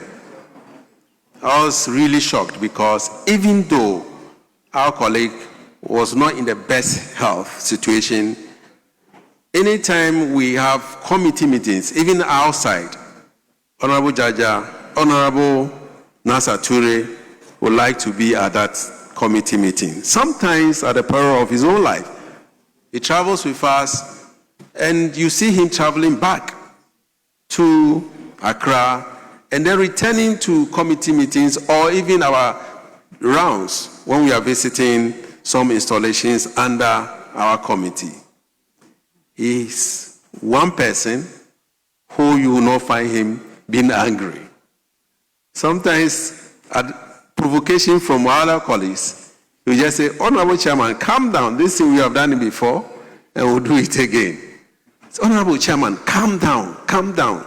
Don't mind them. We've done this thing before. That's the person we have lost. We can only say, may his soul rest in peace. And we pray that his family will take solace in the fact that he has performed his duty and he has received a higher calling to perform there. Thank you, Mr. Speaker, for the opportunity. Yes, Honorable Matthew Nyindam. Mr. Speaker, I am traveling out of town, and this is an important tribute that I want to really comment on. So if you give me the opportunity, so I can leave. Thank you. Mr. Speaker, it's unfortunate I have to make these comments at a time that my respected brother is no more with us. But one thing I need to put across is that when we come into this chamber with our party colors hanging around our neck, we make friends across the aisle. Our colleague and I struck a great accord when we entered into this chamber together in 2013. We bonded. He will come home, we will eat together. I'll go to his house, we'll eat together. Haja will cook and say, leader, come and eat. Mr. Speaker, the only time that Honorable Naza will not pick my call, especially when I became a majority leader, was when I found myself in crisis and I needed him. And after operations, he will pick my call and say, leader, this one, forgive me. And I said, I understand. Mr. Speaker, he kept talking about his daughter, a very beautiful, hard-working daughter. And I kept talking about my son. Little did we know, Mr. Speaker, that both kids were pursuing a medical program, and the same prestigious university had admitted them for their medical education. As if coincidence, because he would come to me and say, oh, leader, your daughter wants to do medicine. She passed the IB. And I say, oh, your son also made it. We are trying to get admission for him, and he's gone through the interview. It was only, Mr. Speaker, when we traveled out of town, we met, and here we were. The kids have met the same university doing medicine. So if I'm unable to visit and Hajia gets there, Hajia will take care of my son and take care of their daughter, and vice versa. I knew my brother was a bit under the weather, but I wasn't expecting that the Lord Almighty would summon him so soon. So, Speaker, before we rose, in fact, even on that day, he was with me. We spoke at length. When the kids came for vacation, we were supposed to meet. The understanding was that we were going to meet and have a joint family meeting for the Christmas because all the kids were back from school. Then that unfortunate morning, the text message came from Hajia that, leader, your brother is gone. How? Very sad. The Speaker, I've never been to a cemetery since I became an adult. But I said, on this occasion, he is a true brother. And for me, there's nothing like friendship. You must honor it to the casket, even at the peril of your life. Friendship, a true friend, is difficult to find. So, Mr. Speaker, I went to the Medina Cemetery where my brother had been brought for final rites, and I made sure I touched him and helped lower him into his grave with honor. Let me thank the family members for allowing me the opportunity to be part of that last rite of honor. I felt satisfied because he was a true brother who shared with me the relevant code of life. The Speaker, that said, I would want to urge all of us, the work we do in this chamber is very demanding. Let's find time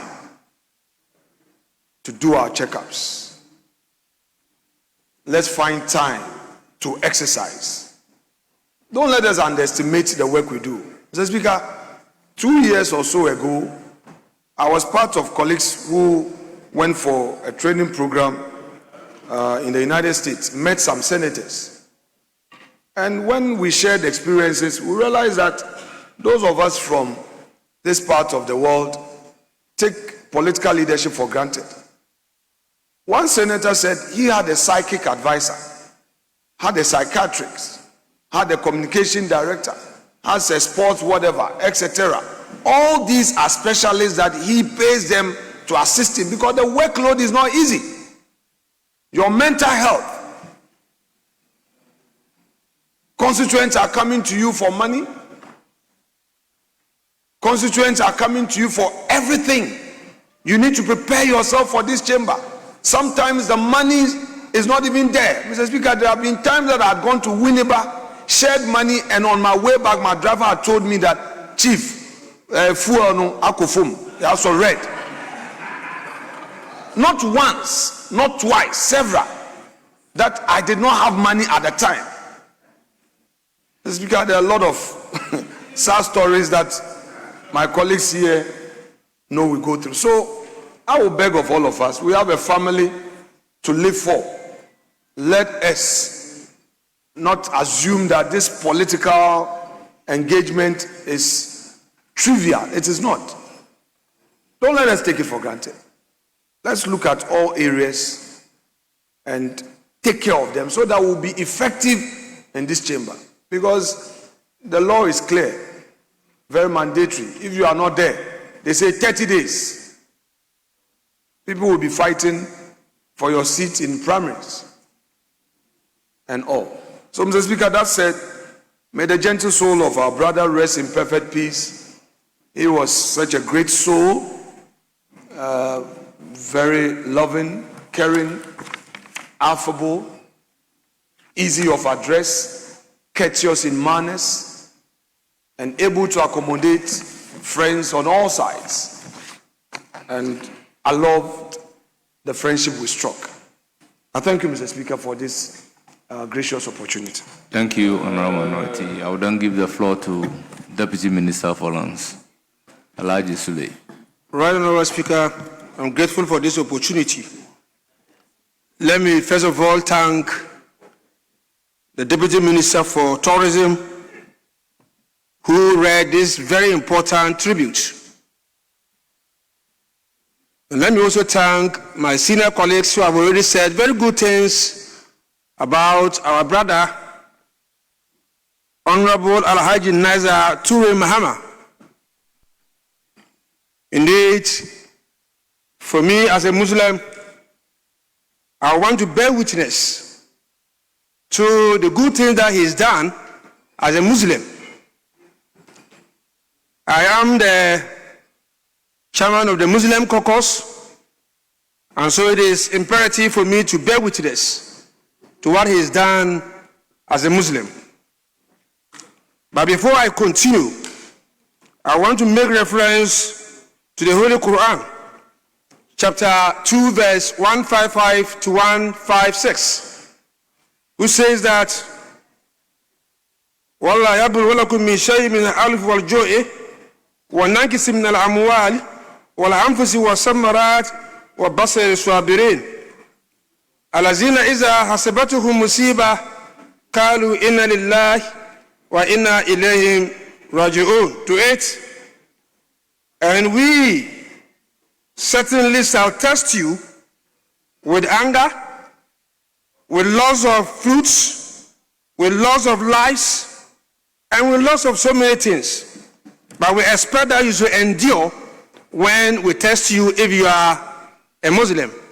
And you should also know that it is from me, Allah, that you have come from, and it is to me that you will return. Again, the Quran says that every soul shall taste death. And so we were not surprised when our brother had to leave, because Muslims were very certain that one day he will return to his Creator. And it's just for us all to know that when death is coming, it will not announce its arrival. And so for us as Muslims, we know it can come at any time. And if it has come and he's gone, we can only praise Allah for giving him to us and for making him use his life to serve his people the way he did. Right, Honorable Speaker, I said to myself and to all of us that I am here to bear witness to what he's done as a Muslim. I can testify that Honorable Naiza has fulfilled all the 5 pillars of Islam. He has said what we call the kalima, believing that there's none to worship but Allah, and that the Prophet Muhammad sallallahu alaihi wasallam is his messenger. He has done that several times, and I can bear witness to that. I can also bear witness to the fact that he was always with us in the mosque every Friday to pray. Sometimes by the time you get there, he's already seated there. Sometimes when you are leaving, he was just seated there supplicating. And so we want to bear witness that he fulfilled that other pillar of Islam. Again, when it comes to the payment of what we call zakat, we can also bear witness that he has fulfilled that pillar. Right, Honorable Speaker, when it comes to the performance of Hajj, he has also performed Hajj several times. And I remember last year or so, I was on the same flight with him going to Mecca to perform Umrah. It was only when we got to Medina that he wasn't feeling well. He had to return back to this country. It tells you how committed he was to his religion, how committed he was to serve Allah. That even when he was not well, he was still going to Mecca to go and worship his Creator. And that is the kind of person we're talking about. And so for me, inshallah, our colleague should be in paradise. Inshallah. Again, his contribution to the Muslim caucus He served on several committees at that level. Anytime there was a meeting, Honorable Niza was always there, and he contributed immensely to our discussions. There were very sensitive issues that came up at our meetings, and my colleagues here would bear me witness how calm he was in addressing those issues. And so, today, if we have lost him, we can only praise Allah, because we did nothing and he was given to us, and we did nothing and God has taken him. We need to praise God, and I can assure you that it is a place all of us will go. It was his time to go, and he's gone. We pray that the good Lord will have mercy on him and grant him Jannat al-Firdaus. We want to also share our condolences with the wife, the children, and the family, and to say that God will replace him in a manner that they will be okay. With these few words, once again, I want to thank my uncle, Honorable Yusuf Jaja. I want to thank my senior colleagues who have shared their experiences with our brother who today, as we speak, inshallah, is resting with his Creator. Thank you. Thank you. It's now the turn of Honorable Matthew Nindam. Thank you, Mr. Speaker, for the opportunity to also pay tribute to my good friend Alhaji Nasser. Mr. Speaker, myself and Alhaji came to the chamber the same day. And when we all walked in, I didn't know him. So when they mentioned that this is the MP for Panda, he walked to me and told me that I was his MP, and told me his roots in Pandai.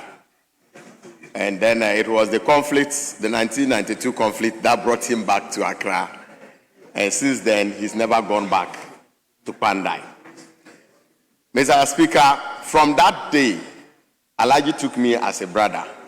Anytime we met at the coffee shop, he spoke to me as a brother. Mr. Speaker, although we are all politicians and we all belong to political parties, Alhaji was not that excessively partisan.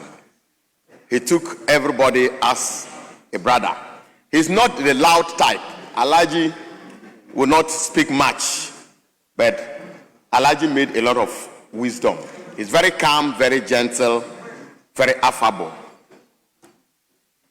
Mr. Speaker, after death, just like we all will say, it is a journey we all embark on. But after you are no more, what will people say about you is so important. I pray, and I'm with the family. Mr. Speaker, when I heard that Alhaji was no more, I wished I had the opportunity to accompany Alhaji to his resting place. But unfortunately, Mr. Speaker, I was in crisis. So there was no way I could avail myself to accompany Alhaji. Mr. Speaker, there is this belief in Islam that when they are going to the cemetery, as many as you can, you accompany the dead body to the cemetery. And it's something I appreciate a lot. I appreciate a lot. Although Alhaji is not with us, I don't know the family personally. I wish and pray that the good Lord will be with them, and may the good Lord give him a perfect rest, and may his soul rest in perfect peace. Thank you, Mr. Speaker. Thank you. Yes, Honorable. Thank you, Mr. Speaker. I'm not adding my voice to the tribute that being said here. I think when we went to conclave, we were very clear on what we were the items that we were taking out. The admission of this statement wasn't part of it, but I think what we know, I was there throughout. I think we're staying far too long in the day. So I want to agree with you. I've also seen an admittance of a report over here. If I rise up to talk about an issue of this nature, I was out there at the people taking their blood pressure and observing what is happening there. I would like to plead with you that we try and then wrap up and help people rest for the day. Thank you. Yes, Honorable Leader, the time for sitting is 5 hours. Have we exceeded the 5 hours? Speaker, indeed we haven't. But Speaker, let the record reflect that it was agreed that we'll take this statement because it was about a colleague. Well, it's not a matter of agreeing to take the statement because a colleague or not. Our standing orders are clear that sitting hours is 5 hours. We haven't exceeded. So it is only when we exceed the 5 hours that we can talk about extension of the sitting. I agree. But today we started after 2 o'clock or getting to 3 o'clock. So, Honorable Deputy Leader, we are still within the prescribed 5 hours of sitting. We have not exceeded it. Yes. Thank you, Mr. Speaker. Well guided. Yes. But I would like to also remind ourselves that when we agree to do business of the day to a certain point, we should try and adhere to it. Thank you. Yes. This takes me to Order 55.3, which reads, a sitting of the House shall ordinarily be for 5 hours. We can all look at it. So if at pre-sitting you've agreed on something else, we are masters of our own rules. Majority Leader, what is the agreement at pre-sitting?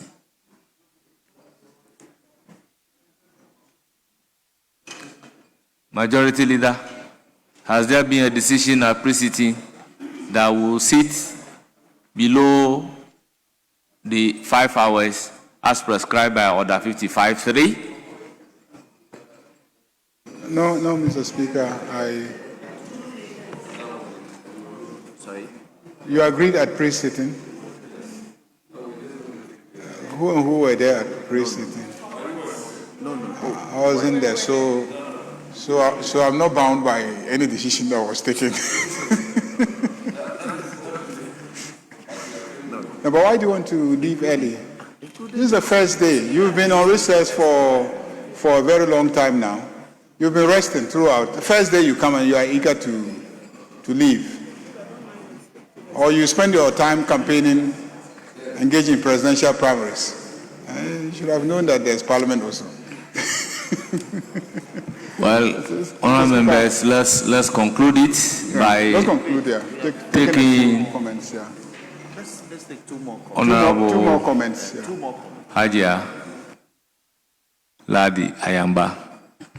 Thank you, Mr. Speaker, for the opportunity to contribute to the tribute statement ably made by my colleague, Honorable Jaja. Mr. Speaker, Honorable Alhaji Nazar Toure was one of the individuals whom one can refer to and reflect about when it comes to his gentility. This is a man who spoke very gently, and it's one of the observations I had made about him.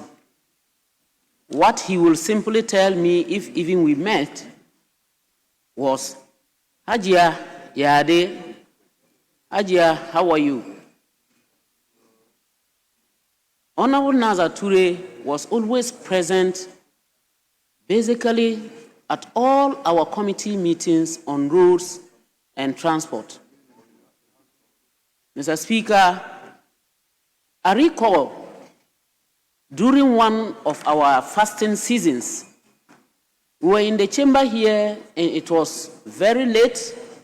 All of us as Muslims wanted to just leave and go to break our fast. When we went to the coffee shop to get some water, he said, Hajia, Gira, I matanaza takawa abinchi.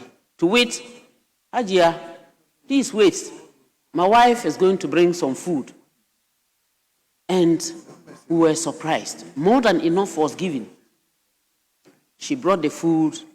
We sat together. And it was so nice.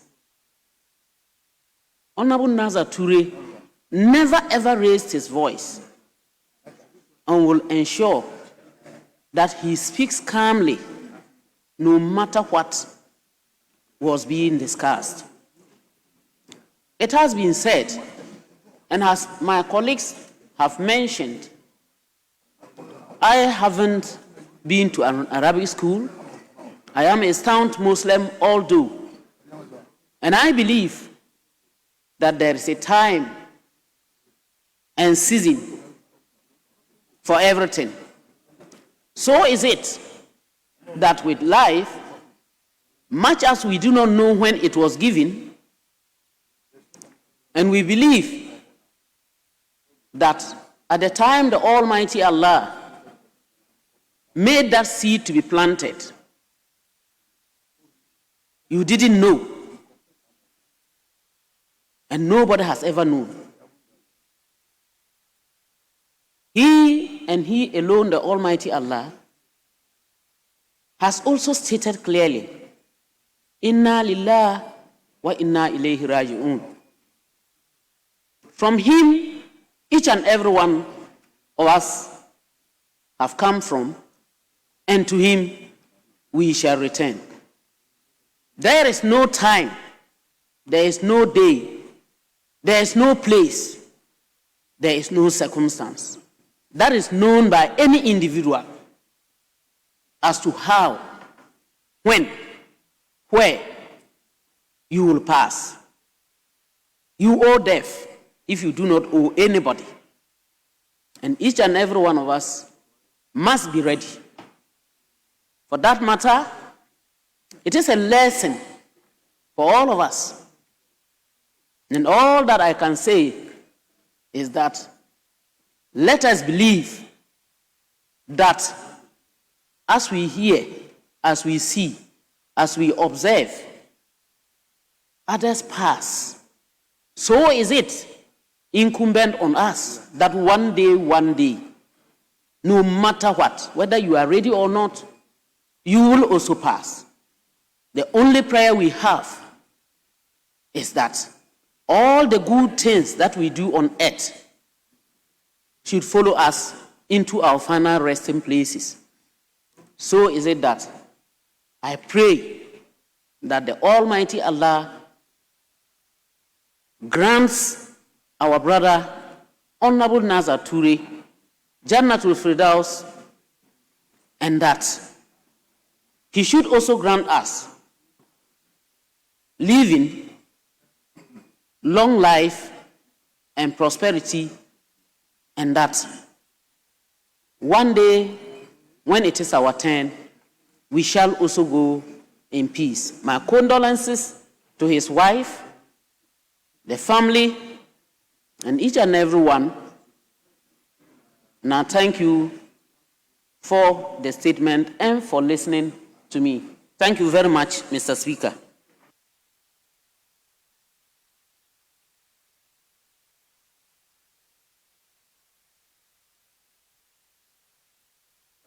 Yes, Honorable Niashi Kote. And then I'll come to leadership. Thank you. I want to take the opportunity to thank my big brother, the Honorable Deputy Minister, Honorable Jaja, for the statement made. And I also want to add my voice to say that may the soul of Honorable Nasature Mahama rest well in the bosom of Allah. As I entered Parliament, I remember how he met me, stretched forth his arms and welcomed me and said, "Gentlemen, you are welcome to Parliament." He shared how he observed the elections in my constituency, Odododio. And I recall very well how he said, "You are such a strong young man. Meanwhile, I know I am quite calm and reserved and all that." But Mr. Speaker, getting to know him well, even though people had said that I was too calm for a constituency like Odododio, I said no. For a man presiding over a constituency which is predominantly a Muslim community, I felt it was a little too calm for that. He will call me, he will advise, as you are here, you don't have to do this, you don't have to do that, this is the way to go. And I saw a father figure in him. So indeed, he was fatherly. Truly, he was very approachable, and I must also confess that he was humble and affectionate. When I became a member of the leadership of the Greater Accra MP's caucus, I will confer with him, he will share with me and guide me as to the way to go. The news, obviously, of his death became shocking to all of us. I recall when the call came, I said, no, it can't be true. Then I started calling honorable colleagues. When it was confirmed, in fact, I became, for want of a better word, disabled. I couldn't move, I couldn't think. We have lost a great leader. We have lost a calm but a gentleman. We have lost a man with a wealth of knowledge and experience, just as have been praised.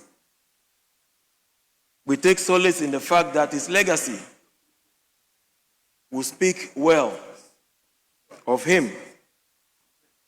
I wish the family, especially the wife and daughter, my deepest condolences. And on behalf of the Greater Accra MP's caucus, we say, Inshallah, he should indeed be in paradise. Thank you, Right Honorable Speaker.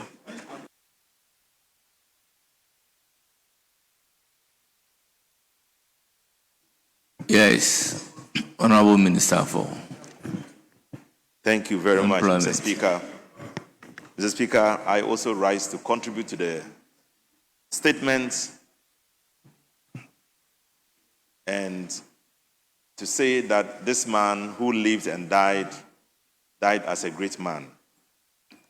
In Shakespeare, a character said, all the world is a stage, and all the men and women merely players. But a man in his life plays many parts. And in the life of Honorable Mahama Toure, he played many parts. He played several parts out of the country. It dawned on him to come to Ghana, and he came to Ghana. Contributed his quota, represented his people, committed himself to their service and to God's service. Mr. Speaker, I interacted with him severally, and especially when we served in the same committee. And as a member of the Energy Committee at the time, we worked very closely together. He is not a man who talked much, but he's a man who taught much.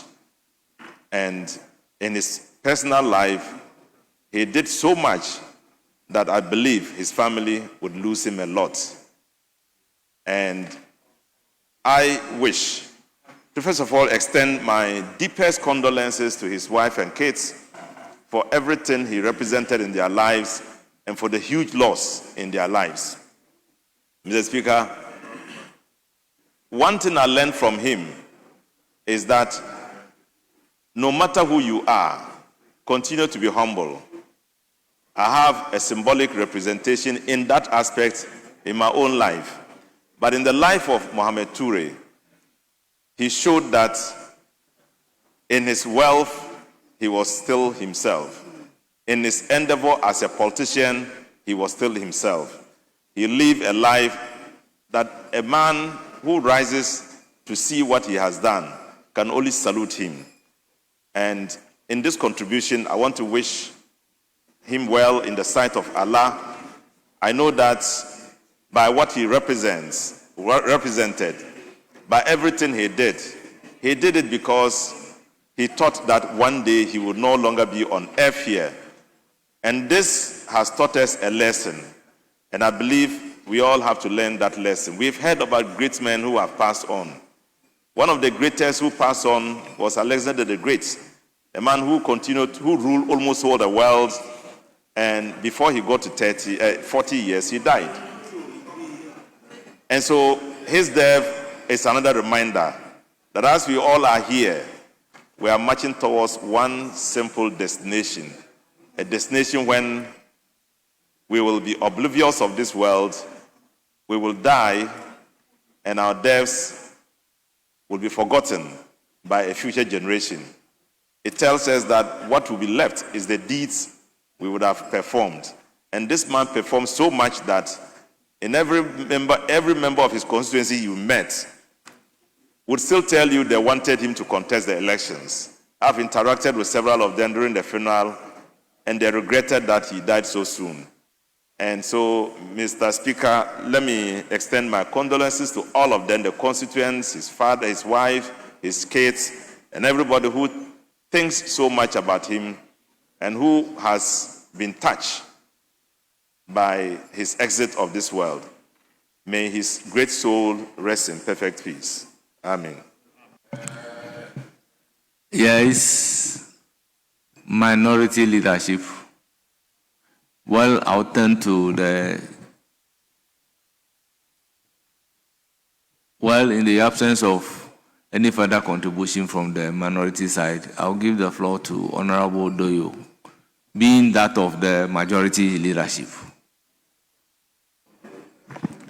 Thank you, Mr. Speaker, for the opportunity.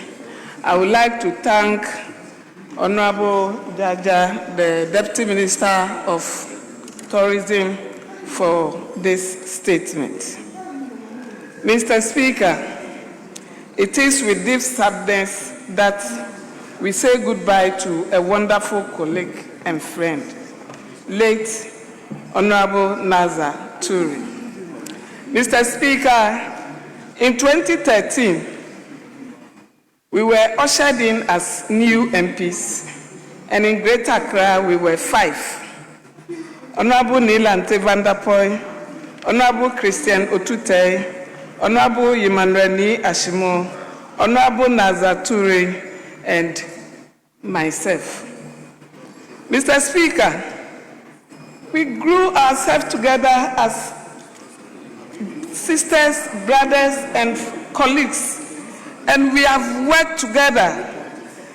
Along the line, 3 were out, and I was left with Honorable Naza. And recently, in this 8th Parliament, he became our caucus chairman. Mr. Speaker, Honorable Naza, as a caucus chairman, was so wonderful. His dedication, kindness, and humor, Mr. Speaker, you can't take it away from him. He brought some calmness in the caucus. Anytime he's available, you see that the place is different because he's a different person altogether. Mr. Speaker, Honorable Naza, little did I know he will pass away. We were here before we went on recess. And before then, I could remember when he wanted to be the chairman of the Energy Committee and he couldn't get it. And we say, oh, you will get a board, so it shouldn't be a big deal. So no problem. But Honorable Doyo, I would like that board to go to my spouse, which is my wife. And I said, why? You are the MP. He said, no, I want everything to go to her so that she can take good care of the children.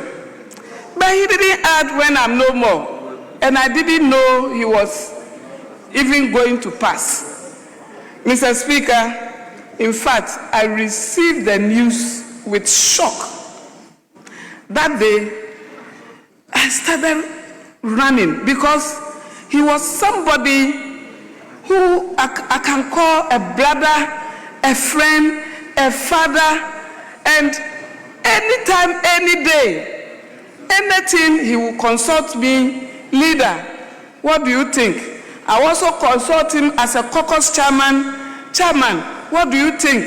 And we'll work together, do everything together. Mr. Speaker, Honorable Jaja has left a huge vacuum when it comes to unity and work. Honorable Nazar, sorry. No. Honorable Nazar, because they have been friends, so don't worry.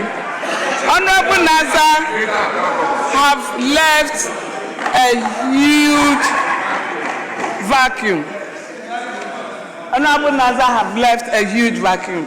Mr. Speaker, I will take the opportunity to console the wife, the family, and the children. I now understand why he keep telling me that if anything, push it to my wife. And now understand why he keep telling me that if anything, push it to my wife. You said a board member, push it to my wife. And I said, why? He said, no, just give it to my wife. Not knowing he knows what is going to happen. And I think now he will be resting in the bosom of the Lord. And I wish the wife and the children well, the family and NDC in Ayawaso is well, and God should console all of us. Yes, that's what he said, that we should give everything to the wife. So, today, as we are here paying tribute to him, we will visit the wife as a caucus and then console the wife. Greater Accra Caucus, we will visit the wife and console the wife. He died when we were on recess, so we couldn't do the needful. So now before we will go to the house and do the needful.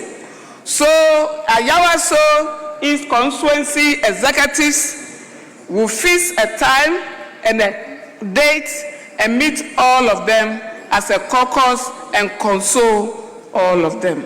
So may his soul rest in perfect peace. Thank you, Mr. Speaker.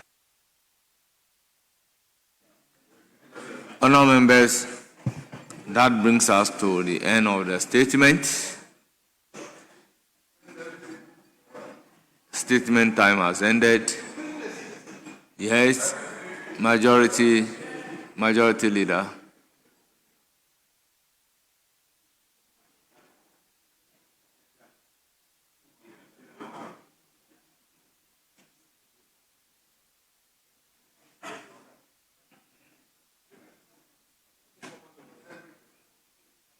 So, Speaker, I want to crave your indulgence so that we'll take motion number 12. That's the Legal Education Reform Bill, the second reading of the bill. The report of the committee is ready. So if we could just take that one and then call it a day. It's the only substantive government business that would have been taken today. The chairman of the committee is here, then the minister. Honorable Majority Leader, have you looked at the item numbered 9B? 19. 9B. 9B. Are laying. Yes. Are they ready? It has not been laid, so the second reading is not due. Okay. 9B, yes, Mr. Speaker. So we'll lay it. And Honourable members, minority side. Yes, Speaker, we are not opposed to it. Laying. Honourable members, at commencement of public business, item numbered 9B. Yes. Mr. Speaker, I think earlier on the Right Honourable Speaker had indicated that we would wait, and after a statement is made in honor of our colleague, then we'll request for a 1-minute silence.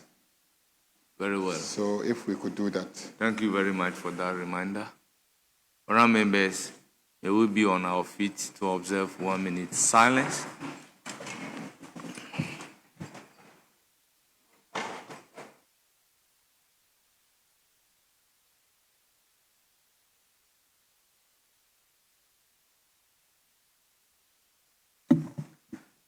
Honourable members, may his gentle soul rest in the bosom of the Almighty Allah.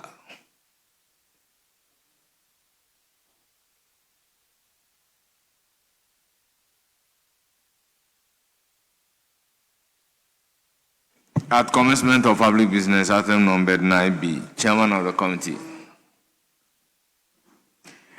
Reports of the Committee on Constitutional and Legal Affairs on the Legal Education Reform Bill 2025.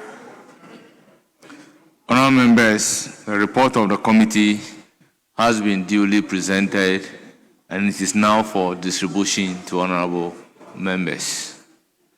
Yes, Majority Leader. Majority Leader, in the circumstances.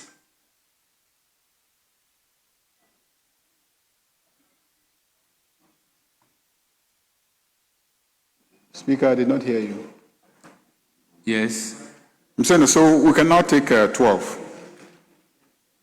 11, and then after that, 12. So the AG is here, the Minister for Justice is here to assist us with 11.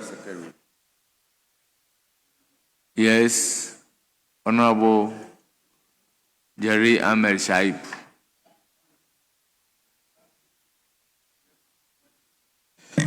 Yes, Speaker, we are not opposed to it.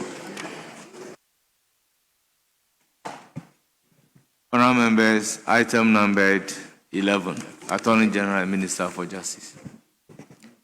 Thank you, Right Honourable Speaker. Right Honourable Speaker, I beg to move that notwithstanding the provision in Order 1041 of the Standing Orders, which requires that a motion shall not be debated until at least 2 sitting days have elapsed after a notice to move the motion is given, the motion for the second reading of the Legal Education Reform Bill 2025 be now moved today. I so move, Mr. Speaker. Honourable members, motion ably moved. Any seconder? Mr. Speaker, I rise to second the motion. Honourable members, this is a procedural motion. It is for the consideration of the House. Honourable members, I'll put a question. As many as are in favor of the motion numbered 11 at page 3 of today's order paper, say aye. Those against say no. The ayes have it. The motion is carried. Now the substantive motion numbered 12, standing in the name of the Attorney General and Minister for Justice. You have the floor.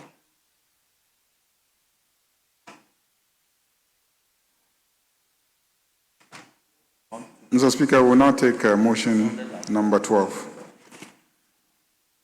Yes, that is why I said the substantive motion standing in the name of the Attorney General and Minister for Justice. So I'm giving the floor to the Attorney General and Minister for Justice.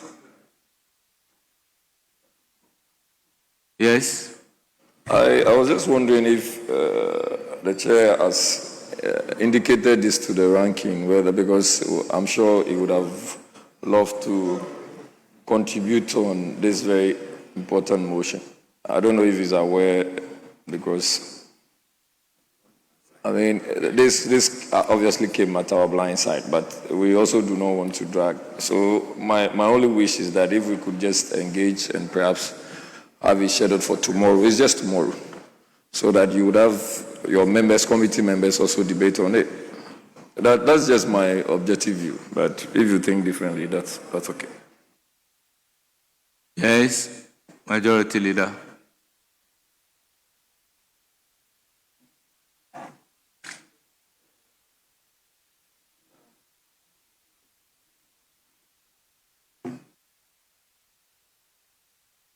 Mr. Speaker, at business committee meeting, I did indicate strongly that today we will take the legal education reform bill and the report, and my counterpart agreed that we should go ahead. Everybody, including the chief whip, everybody was there. They agreed that we should go ahead. Yes, and the ranking was here. I even spoke with him in one of the corridors earlier on. So we need to move fast. This is really the problem, that we come and then we treat business, and then in the end we'll keep deferring, postponing, and then in the end, the day we are going to rise, then we'll be forcing people to stay here till midnight. I don't want to. In fact, in the opening statement, we indicated that we're not going to adopt that approach. We're going to treat government business with dispatch. So, Mr. Speaker, I think we can take the second reading and then the committee's report, so that later on, when we come to the consideration stage, we can mobilize all the members. I plead with you, let us take it.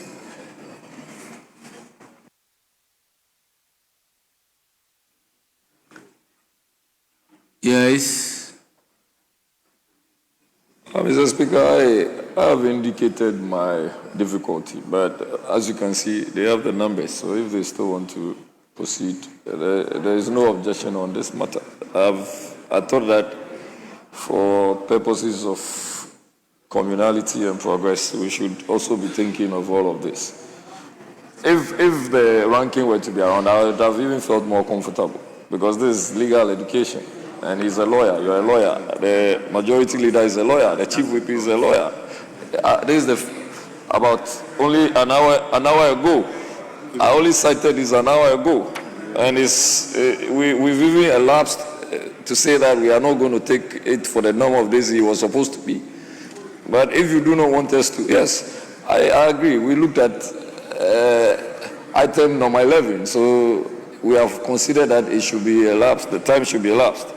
But if time has been lapsed and we still want to proceed, it's okay. I mean, like I said, the normal thing is that you engage your ranking. But if you can say on record that you have engaged your ranking, that is okay.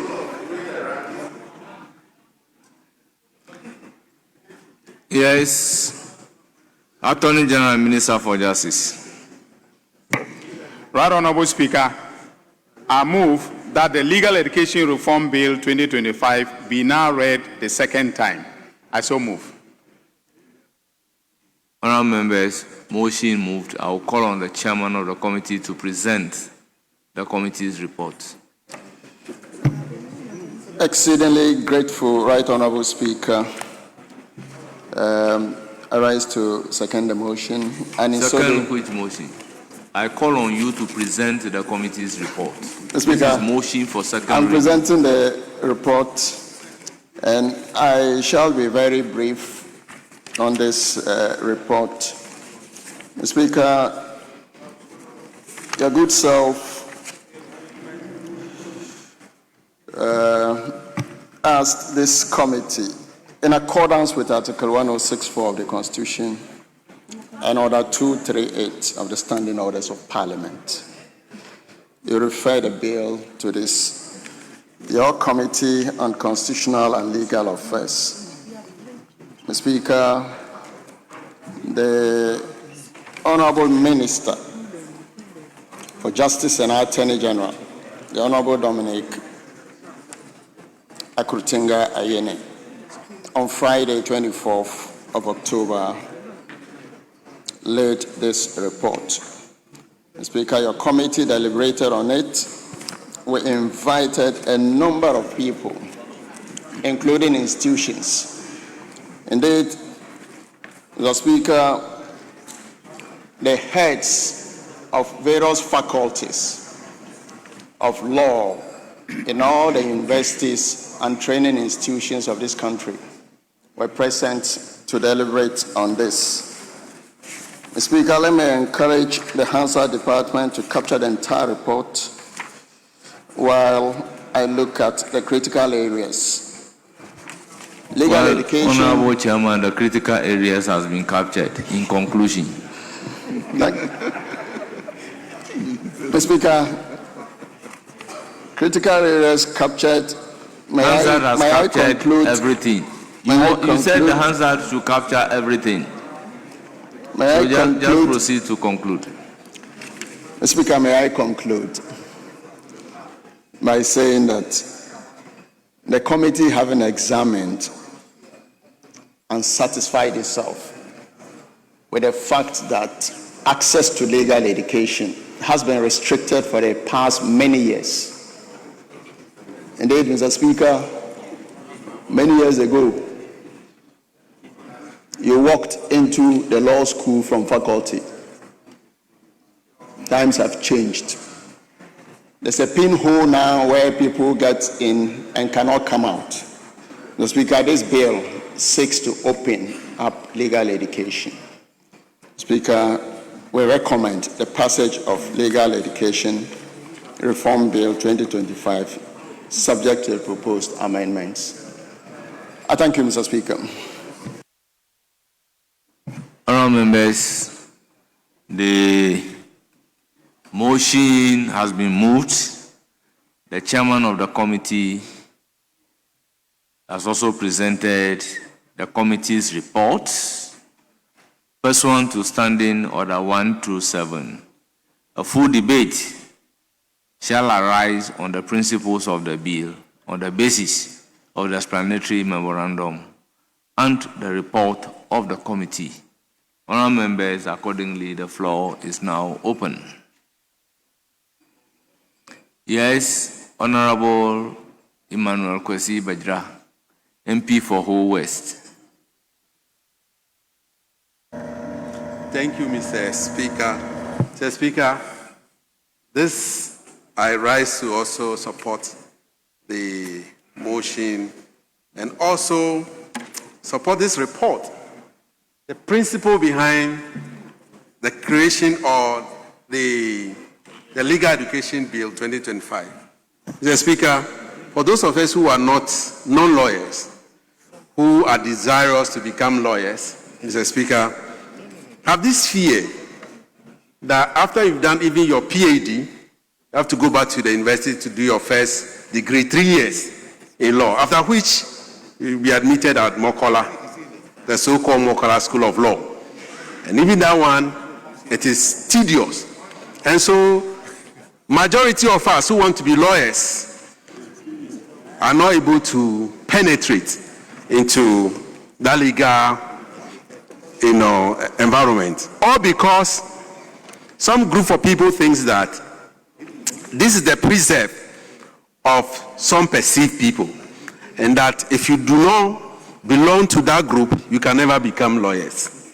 Mr. Speaker, for me, the report, the object of this bill states clearly, Mr. Speaker, if you permit me, paragraph 5, the object of the bill is to establish the Council for Legal Education and Training to regulate professional legal education in Ghana and provide a curriculum and standard for legal education. To achieve this objective, the bill proposed to move professional legal education and training from Ghana School of Law, known as Mokola, to accredited universities. It introduced law practice training to to be offered by accredited investors. Mr. Speaker, this is a novel.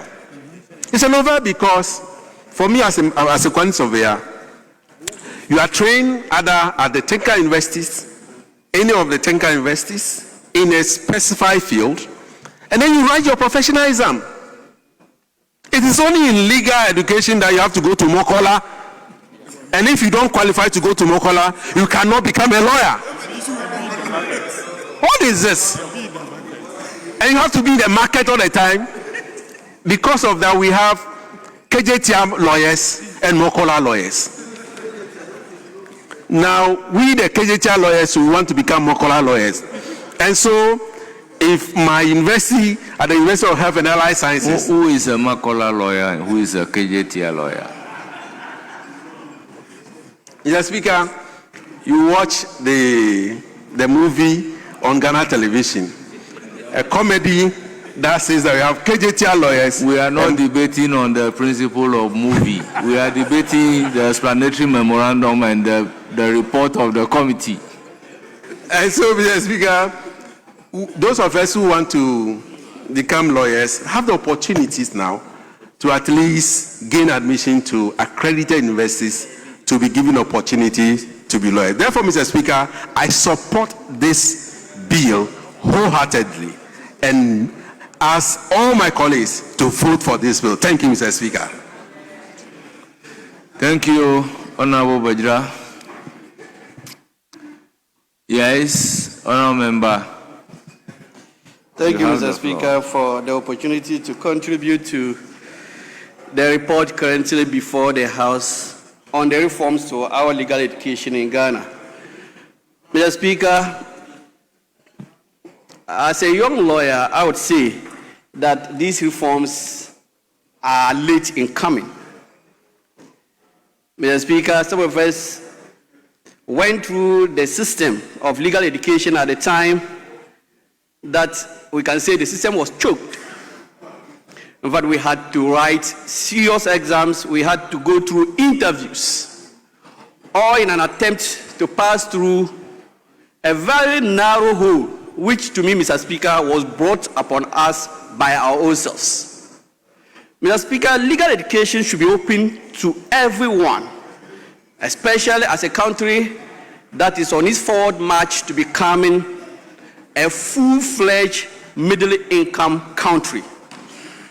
Mr. Speaker, legal education promotes legal awareness, and to the extent that it is imperative that as a society we become aware of the laws around us, there is every need for us to expand the scope of our legal education to give more opportunity to more people to become legally aware of the environment in which they live in. Mr. Speaker, until recently, the northern part of the country was never given the opportunity to have any form of legal education, even LLB. It was only until two years ago that the LLB program was introduced into the University for Development Studies. And I'm sure the first batch is even yet to graduate.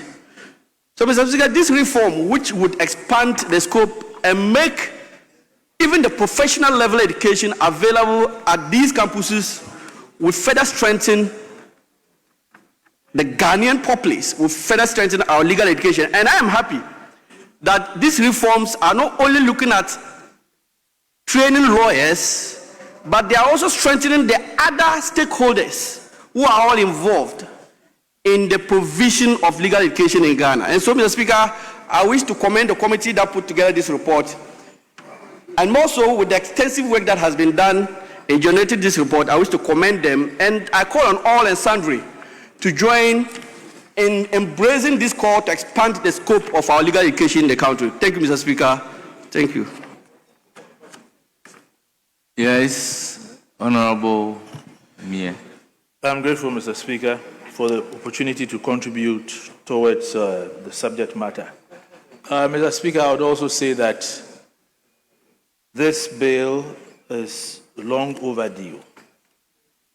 When I entered the university to read law some over 25 years ago, the system was different. The only university offering law at the time was the University of Ghana, which would admit 60 students.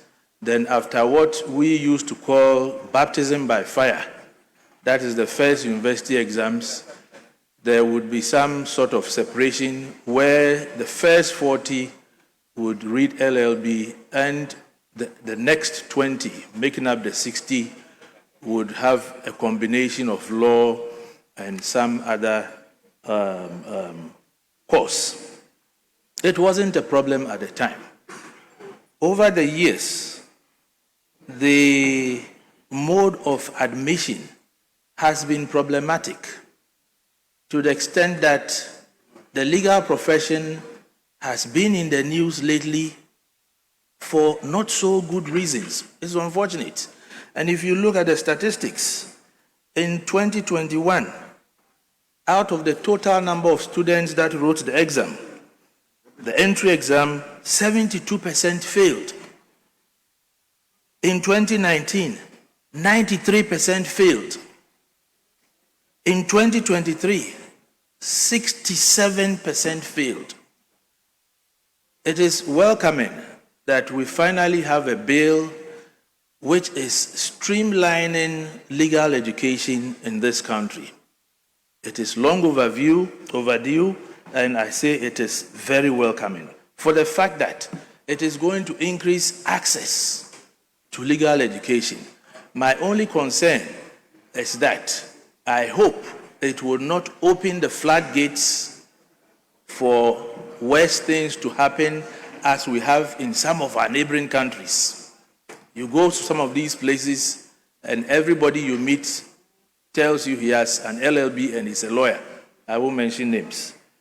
Mr. Speaker, it is a good opportunity for all persons who intend to read law to go through the process, not to go through a rigorous process of writing examinations and attending interviews.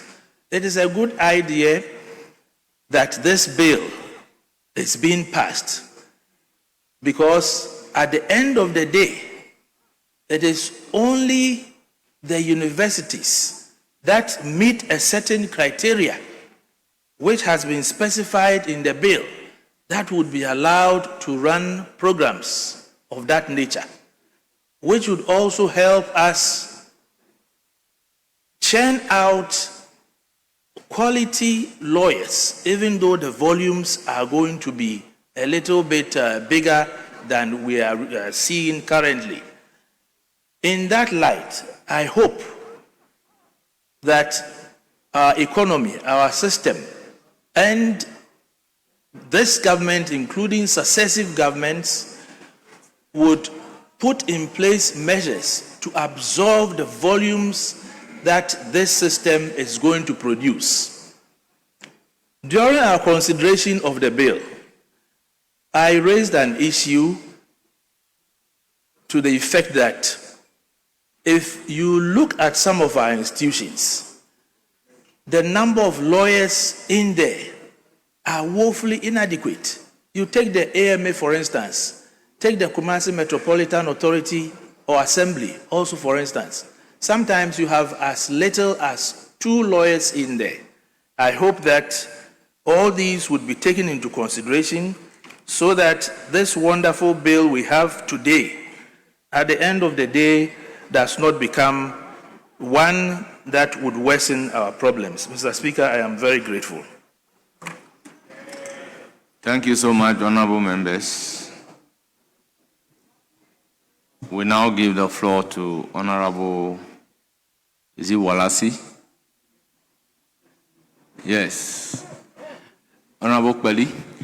Thank you, Mr. Speaker, for this opportunity to add my voice to the report of the committee, and so doing, would I faithfully stand behind the legal education bill to say it's in the right direction. Mr. Speaker, from all the speakers who rose before me, it remains a fact that this bill is long overdue. As a lawyer who acquired even my earlier legal education not in Ghana, have had some practical experiences outside Ghana, we have come to realize that the world has evolved beyond the static legal education that our common law fathers presented to us, may I say, the thereof, the thereafter, which had been handed over to us, for which even a lawyer-to-client ratio we have been unable to meet. This is not surprising that you go to court and your clients do not understand the basic legal principles for which they should answer you, a lawyer, for you to make reference to in arguing out your case. That is not a good society within the context of law.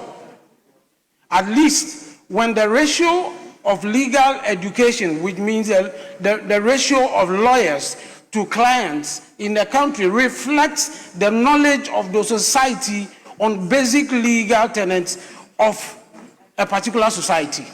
And which means if we lack that ratio, by the fact that there are impediments in the way of more people acquiring legal knowledge, then we will lack that basic understanding as a country to move on in the process of our legal uprightness. Mr. Speaker, basically, education is about acquiring some knowledge and not a business in its entirety. But if you look at the Ghana legal system, it has become like an acquired business for which must be limited to a class or a people, a family, or a kind of court. And that is the worrying situation. And that is where you see the complaints about students who have gone through LLB, which is the principles of law itself, but are unable to just run through the procedures of applying those principles. And that is the almighty Makola.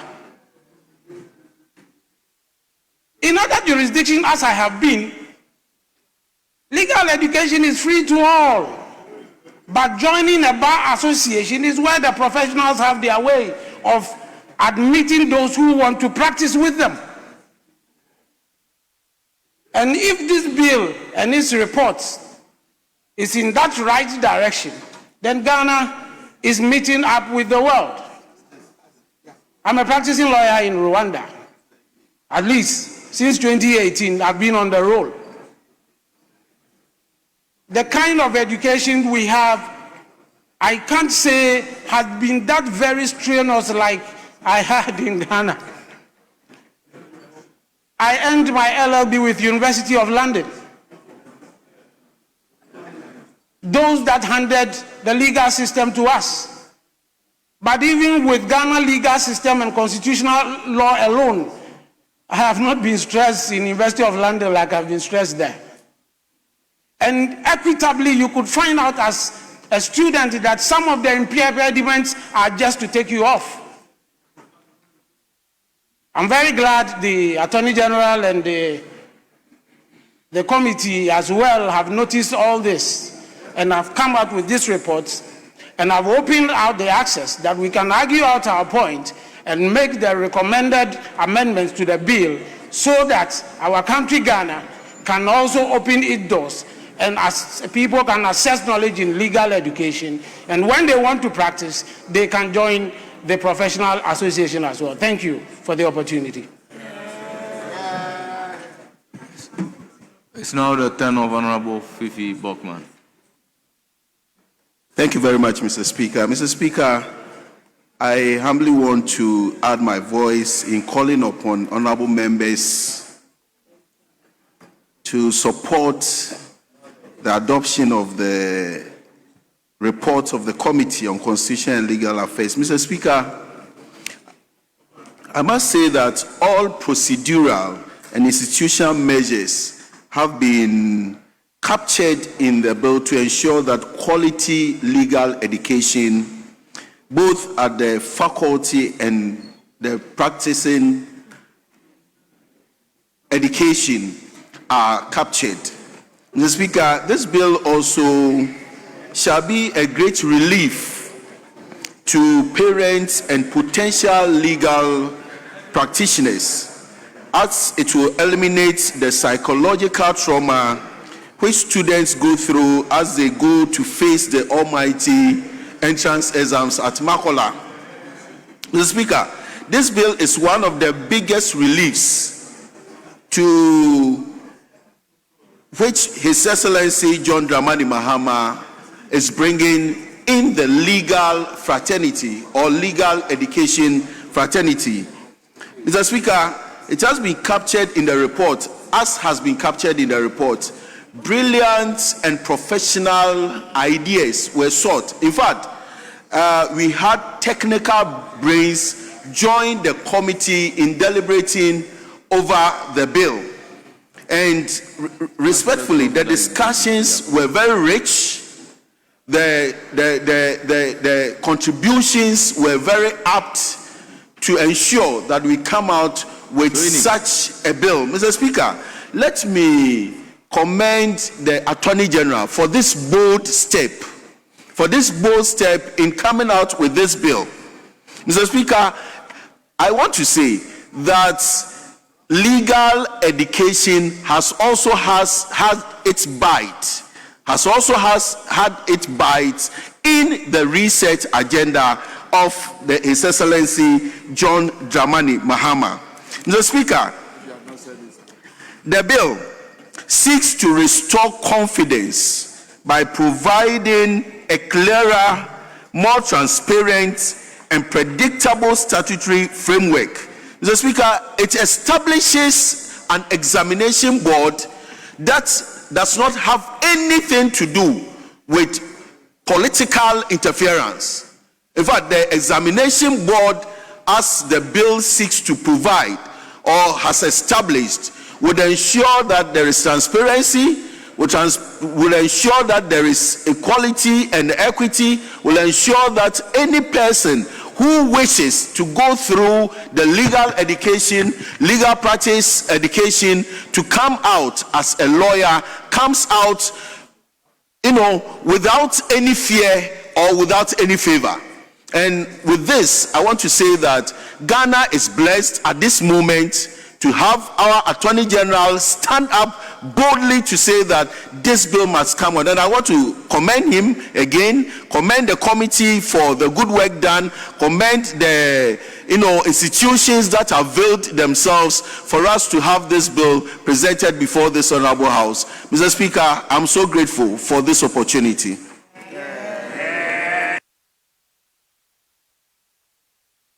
I will then give the floor to Honorable James Enu.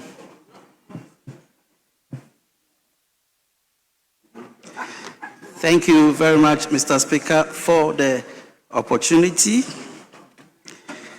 And Mr. Speaker, let me also add my voice to support the adoption of the report of the Committee on Constitutional and Legal Affairs on the Legal Education Bill 2025. Mr. Speaker, the current law that regulates legal education now is Act 32 of 1960.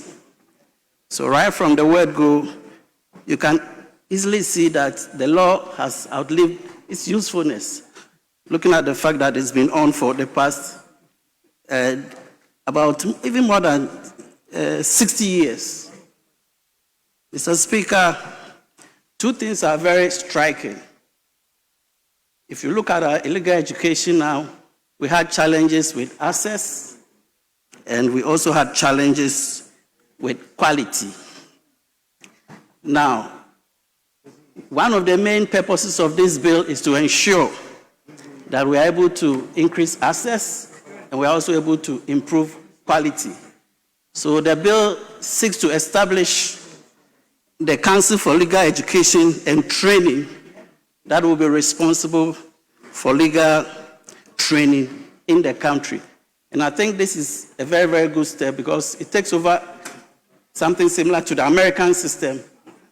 Because prior to this, we have a situation where power, when it comes to regulation of legal education and regulation of legal profession, was concentrated in the General Legal Council.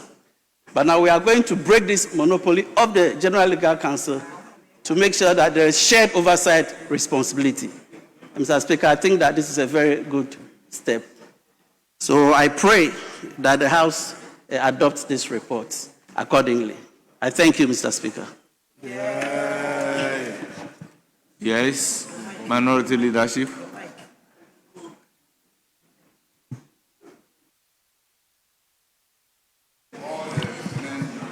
Mr. Speaker, I would have wished to peruse this report critically before making some comments. I think the legal education, there is the need for reforms, but there is also no need to rush the report like I indicated earlier. So I'd rather waive any commentaries on this. Thank you very much, Mr. Speaker. Before coming to the leader, I want to give the floor to Honorable Vundi. It's not in the chamber. Yes, Honorable Roxanne Nelson. You are not on the list. Yes, leadership, Mr. Speaker, before the minister comes in.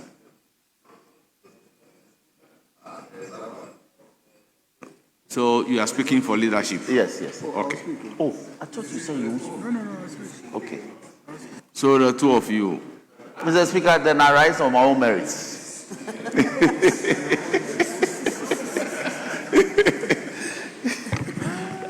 I am inclined to decline. Mr. Speaker, it's a special appeal. You have the Special floor. appeal. Special appeal. You have the floor. We'll take Jerry's time. You have the floor. In view of the fact that Jerry decided not to come. Great. Mr. Speaker, let me indicate that law is a tool for social engineering, and it's become important that we do this to respond to the current social concerns in the country. Speaker, for some time now, you and I will draw you into this. We waged this battle from our 2017-2018, when news filtered through that there were some issues within the admission protocols of the Ghana School of Law, to the extent that our committee, which were deputy ranking at the time and later ranking, had to be engaged. This matter came here. We made interventions. Eventually, we succeeded in taking interview out of the process, so that if you write the exams and you succeeded, then you could gain admission. But another troubling event occurred, that to the extent that persons who didn't even write the exams at all got admitted, so much so that the General Legal Council itself saw it fit to set up a subcommittee. The disciplinary committee had to set up a subcommittee to look into this matter, and a report was generated. It was established that as many as 11 students or more got in through the back door. That phrase was what was captured in the report. So it generated a lot of debates to ask for reforms. And the current Attorney General, then the ranking member, I believe, we even got together to do a private members bill in the 7th and 8th Parliament. We didn't succeed. But today I'm happy we are here. So it's important that we bring reforms. But we are not saying it is an easy route to freedom. No. The exams will still be tough. The exams will still be stiff. But we are opening access. We are increasing the access that persons can have the opportunity to sit for the national bar exams once you are adequately prepared by your various faculties. So, Speaker, this is a major policy decision by the government, and I'm happy that the House is prepared to move to, when we adopt the report by the committee, we'll do consideration, deal with the issues, the many amendments that have been proposed, we'll deal with them. And so that we can eventually take it through the third reading and have it passed. Speaker, what is important is that in terms of quality, the faculties and the various schools, as they want to be called these days, are being put on notice because the deans have been involved. That you must enhance your libraries, you must enhance your faculty members' qualifications and all that. All those criteria will be set by the law. So they've instituted processes to enable those who don't have those minimum requisite qualifications to quickly do so. So it's a major reform. And Speaker, you'll be surprised to hear that some of the LLB holders that we produce here, who are denied by some limitations from gaining access to our only professional law school now, they travel to the Gambia, they top the class. Even if they don't top the class, they are among the upper quartile qualifying, picking the awards. They go to Rwanda, they pick awards. They go to Malawi, Botswana, because we are of the same common law jurisdiction. They do well. Sierra Leone, and that one I'll leave that for my boss to comment on. You meet our students, and they are passing the bar in those jurisdictions with flying colors. The tragedy is that when you come back home, you cannot be entered onto the role of lawyers here because you have to do what we call the post-call. The post-call is so expensive. And I don't know how come we spent that £6,000 for many years, but it's spent that £6,000 equivalent in cedis. So you may take the opportunity to go and train in the law outside. When you get back home, it's expensive to really do the post-call. And so it's become another avenue to sieving the ordinary person's opportunity from qualifying. So, Speaker, I won't say much because the fights, the battles that we waged today, we are seeing is coming to fruition and we are happy. So we want to say thank you to all the stakeholders, Speaker, including yourself. I know the things we went through, but we'll shepherd this, deal with the amendments and have it passed so that the reforms can be implemented. We are not saying it's a foolproof system, but it will come with some challenges. We'll have the opportunity to tidy them up as we implement the new reform legislation. Speaker, I thank you for the opportunity. And this is well anchored in Article 25, Mr. Speaker, 25(1) D.E. thereabout of the Constitution. So it's well anchored in our constitutional provisions that we must create wider access, equitable access, equal opportunities for our educational opportunities that are available in this country. Speaker, with these words, I thank you for the opportunity. Thank you very much. Yes, Majority Leader. Thank you very much, Mr. Speaker. Let me join colleagues to recommend to this House to adopt this report because year after year, the issue of access to professional legal education has been a problem, a perennial problem. And this House received several petitions from association of students who had written the examination, who had failed to get into the law school, and who felt unfairly treated. And at that point, I recall that even the General Legal Counsel had to carry out some reforms in the examination process with a view to introducing some level of accountability, fairness, and justice in the process.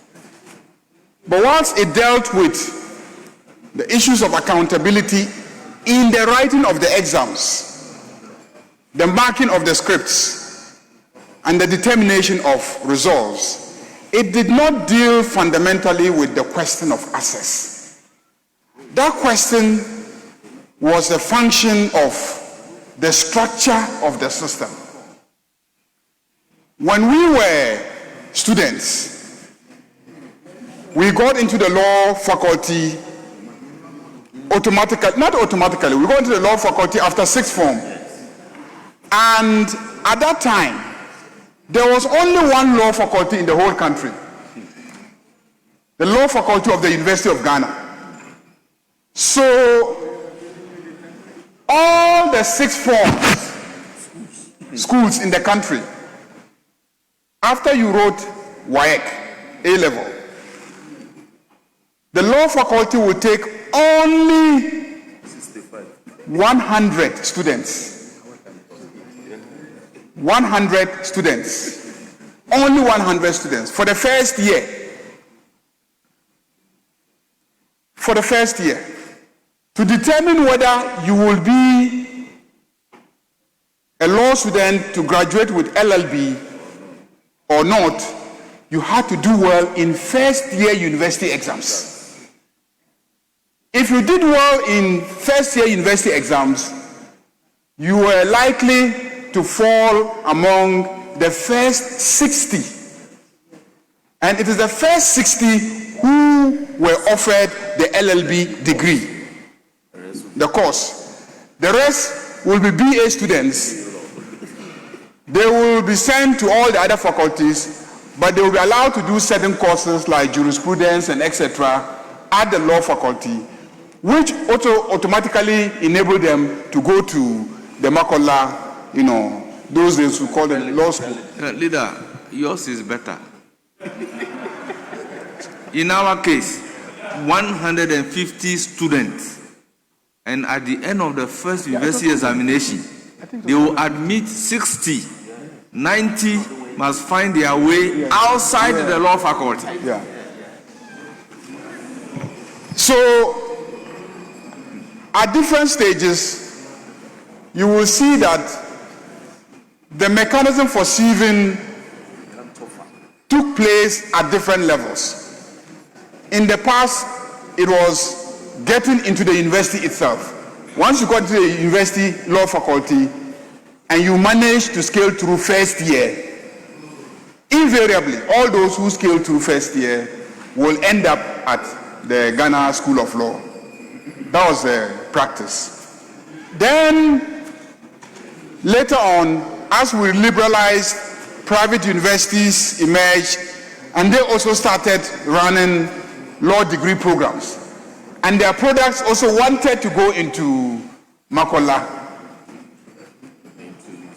And that is how, initially there was exams actually, for mature students. Those who had degrees and were workers and wanted to go into Makola, yes, they wrote exams to come in. But then as the private universities started offering law degrees and there was pressure, that's how the system was open so that at least they could also participate in the exams in order to get into Makola Law School. And that is where we started having the problems. So what government has decided to propose to this House to consider is that since we have liberalized tertiary education and we have many private universities offering law degrees and they've been accredited to offer law degrees, then we cannot maintain a monopoly of the legal education program in the Ghana School of Law. We need to open up that monopoly.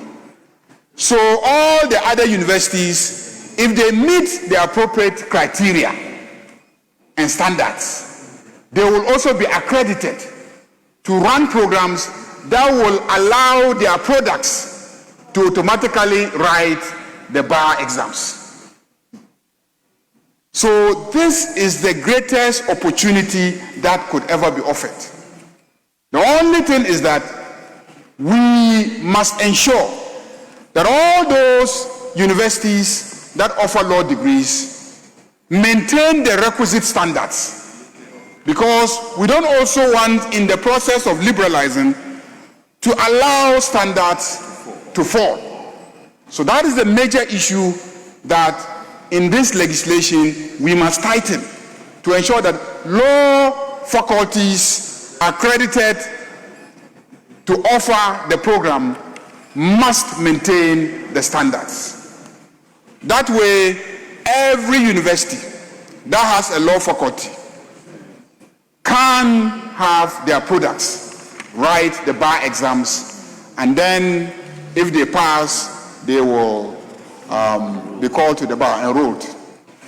Let me indicate that we are not saying that many more people will pass the bar exams.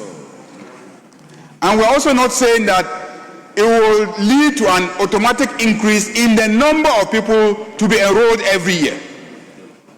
The only thing we are guaranteeing is that everybody who has a law degree from a university accredited to offer law will have an opportunity to also write the bar exams. That, I think, is what we are guaranteeing. The second issue of increasing the numbers is a function of the regulators. So we try as much as possible to look at how we can increase the numbers. If you look at the ratio of lawyers to the population, it is very, very, very high.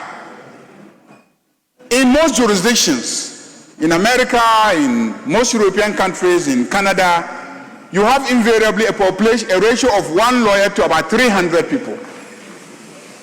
In most jurisdictions. Here, the report I'm getting is an indication that it is 1 lawyer to 2,000. In fact, some say 5,000. Some say 5,000 to 7,000. But I've also seen statistics that place it at, 2,000. But if you look at all those who have graduated, we don't know how many who have passed on. But if you look at the roll, you may use that. But the question is whether they are actually in the country. So yes, your statistics may indicate that, if you look at all those who have been qualified and then you divide the population by that number, you may get 2,000. But the reality may be that there are many who are not in the jurisdiction. So the actual ratio could be the 5,000, 7,000 to a lawyer. And so we need to also increase the numbers so that district assemblies, companies, corporations, traditional authorities can all have access to lawyers, because in all these places where there is some administration of justice, what happens invariably is that the absence of lawyers tend to delay proceedings and speedy, trials. And so we need to increase the numbers. So I recommend to colleagues that we should approve and adopt this report. Later on, when we go to consideration stage, we'll look at all the proposals and find ways of fine-tuning them to produce a legislation that will stand the test of time. We are not the first to do this. This has been the practice in the United States for a very long time. So it's not new. There shouldn't be fears by those in the profession. I have always said that maintaining professional standard is not just a function of the training program. Professional standards are even better maintained by the judges in the courtroom. Because when your teachers have finished with you, depending on how you pass exams, there are many of us who will wait, and the day before will commit everything to memory, go pass, and the following morning we forget. So depending on how you pass the exams, the training itself in the classroom is no guarantee that you will maintain standards. It is the vigilance of the judges in court that will get the practicing lawyers to sit up, do the right thing, and then the standards will improve. And then the Bar Association also making sure the law firms are well organized, so that in law firms you will have seniors who will have time to tutor and train the younger ones so that they will improve their performance in the profession. So it's a lifelong thing, starting from the training in school to training in the courtroom and training in the law firm and at the bar. So if you just focus on education alone and fear that standards will fall because you are opening the floodgates in terms of access to writing the exams, I don't think that would be a fair analysis. Even in America where they are doing it, there's no indication that professional standards are low. So I urge colleagues to adopt the report, and I want to commend the minister for bringing this bill to Parliament. This is a major promise of the NDC government. The NDC government has promised all those holding degrees in law that we will create a fair and equitable platform that will give them access to being called to the bar. And we are living up to our promises and our commitments. And that is why this bill is here. And I want to assure the students out there that we will do whatever it takes within this meeting of this Parliament to have this legislation enacted into law. I thank you very much, Mr. Speaker. Honourable members, before putting the question and to avoid taking part in the debate, some of us have suffered a lot and can only say this bill is coming at the right time. Honourable members, there are instances where in the budget it will be indicated the number of students that will be enrolled into the Ghana School of Law, and at the same time they will budget the number of students that will fail. So sitting at the middle of the third row, we have difficulty.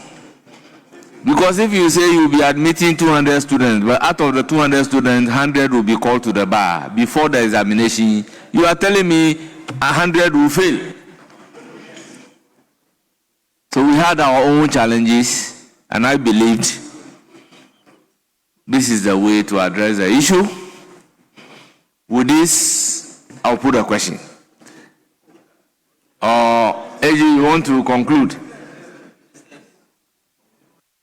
Right, Honourable Speaker, I want to take the opportunity to thank honourable members, the able chairman of my Committee on Constitutional and Legal Affairs, for the good work that has been done on this bill, and for all the commendations. I was very happy that my colleague, the Honourable Tony Mia, said that this was a wonderful opportunity coming from the opposition. I thought that was very reassuring.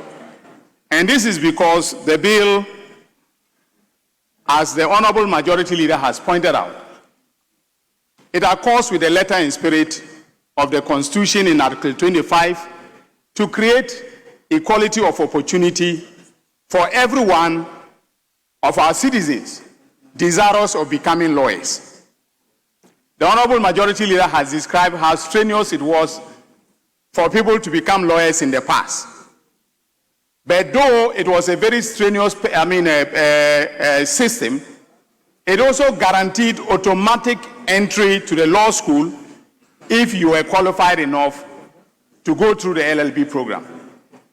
What this bill does is to clear the bottleneck, which is the monopoly of the Ghana School of Law, and also the so-called entrance exam that made it virtually impossible for even students who graduated with first class from very reputable universities to get into the Ghana School of Law. So, Mr. Speaker, the innovations introduced by this bill are very clear for everyone to see. We are introducing an accreditation program that will make sure that it is not every mushroom LLB school that will produce lawyers who will go on to write the bar exam.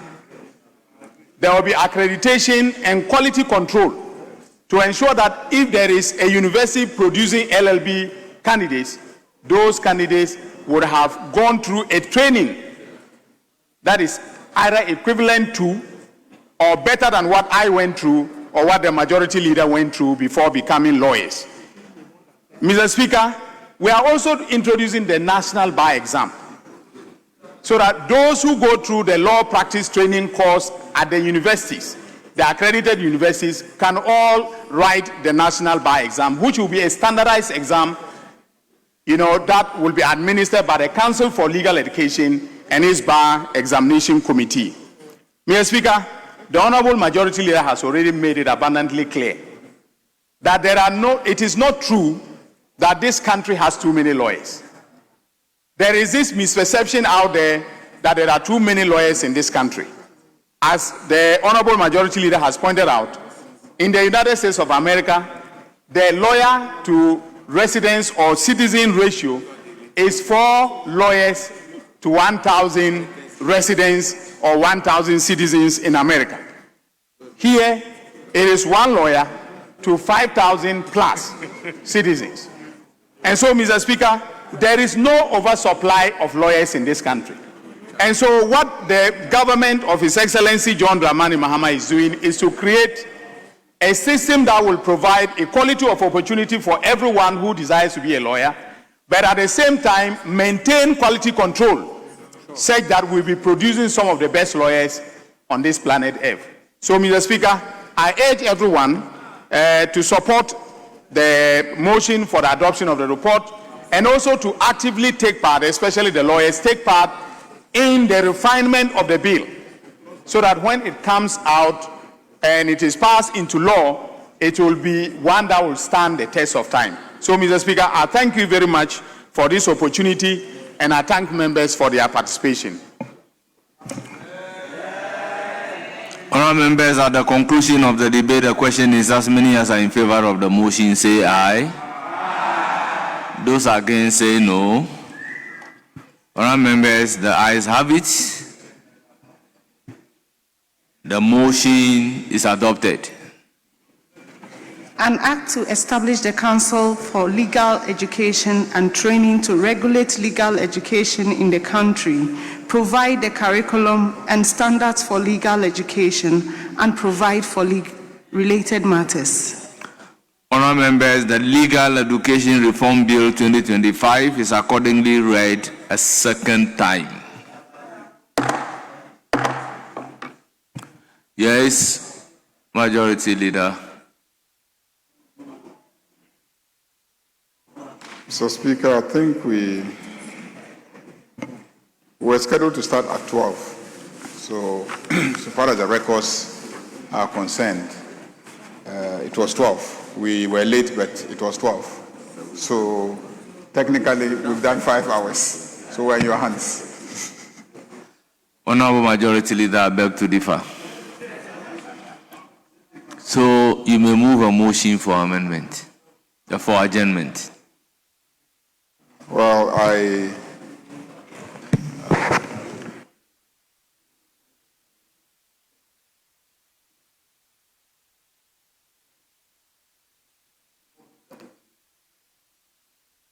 So you move a motion for adjournment. Mr. Speaker, I move that this House be adjourned to tomorrow, 12 in the noon. Yes. Speaker, I second the motion. Honourable members, motion moved and seconded, and it is for the consideration of the House. As many as are in favour of the adjournment, motion for adjournment, say aye. Aye. Those against say no. Honourable members, this House is accordingly adjourned till Wednesday, 4th February 2026 at 12 o'clock in the afternoon, following the ayes having it.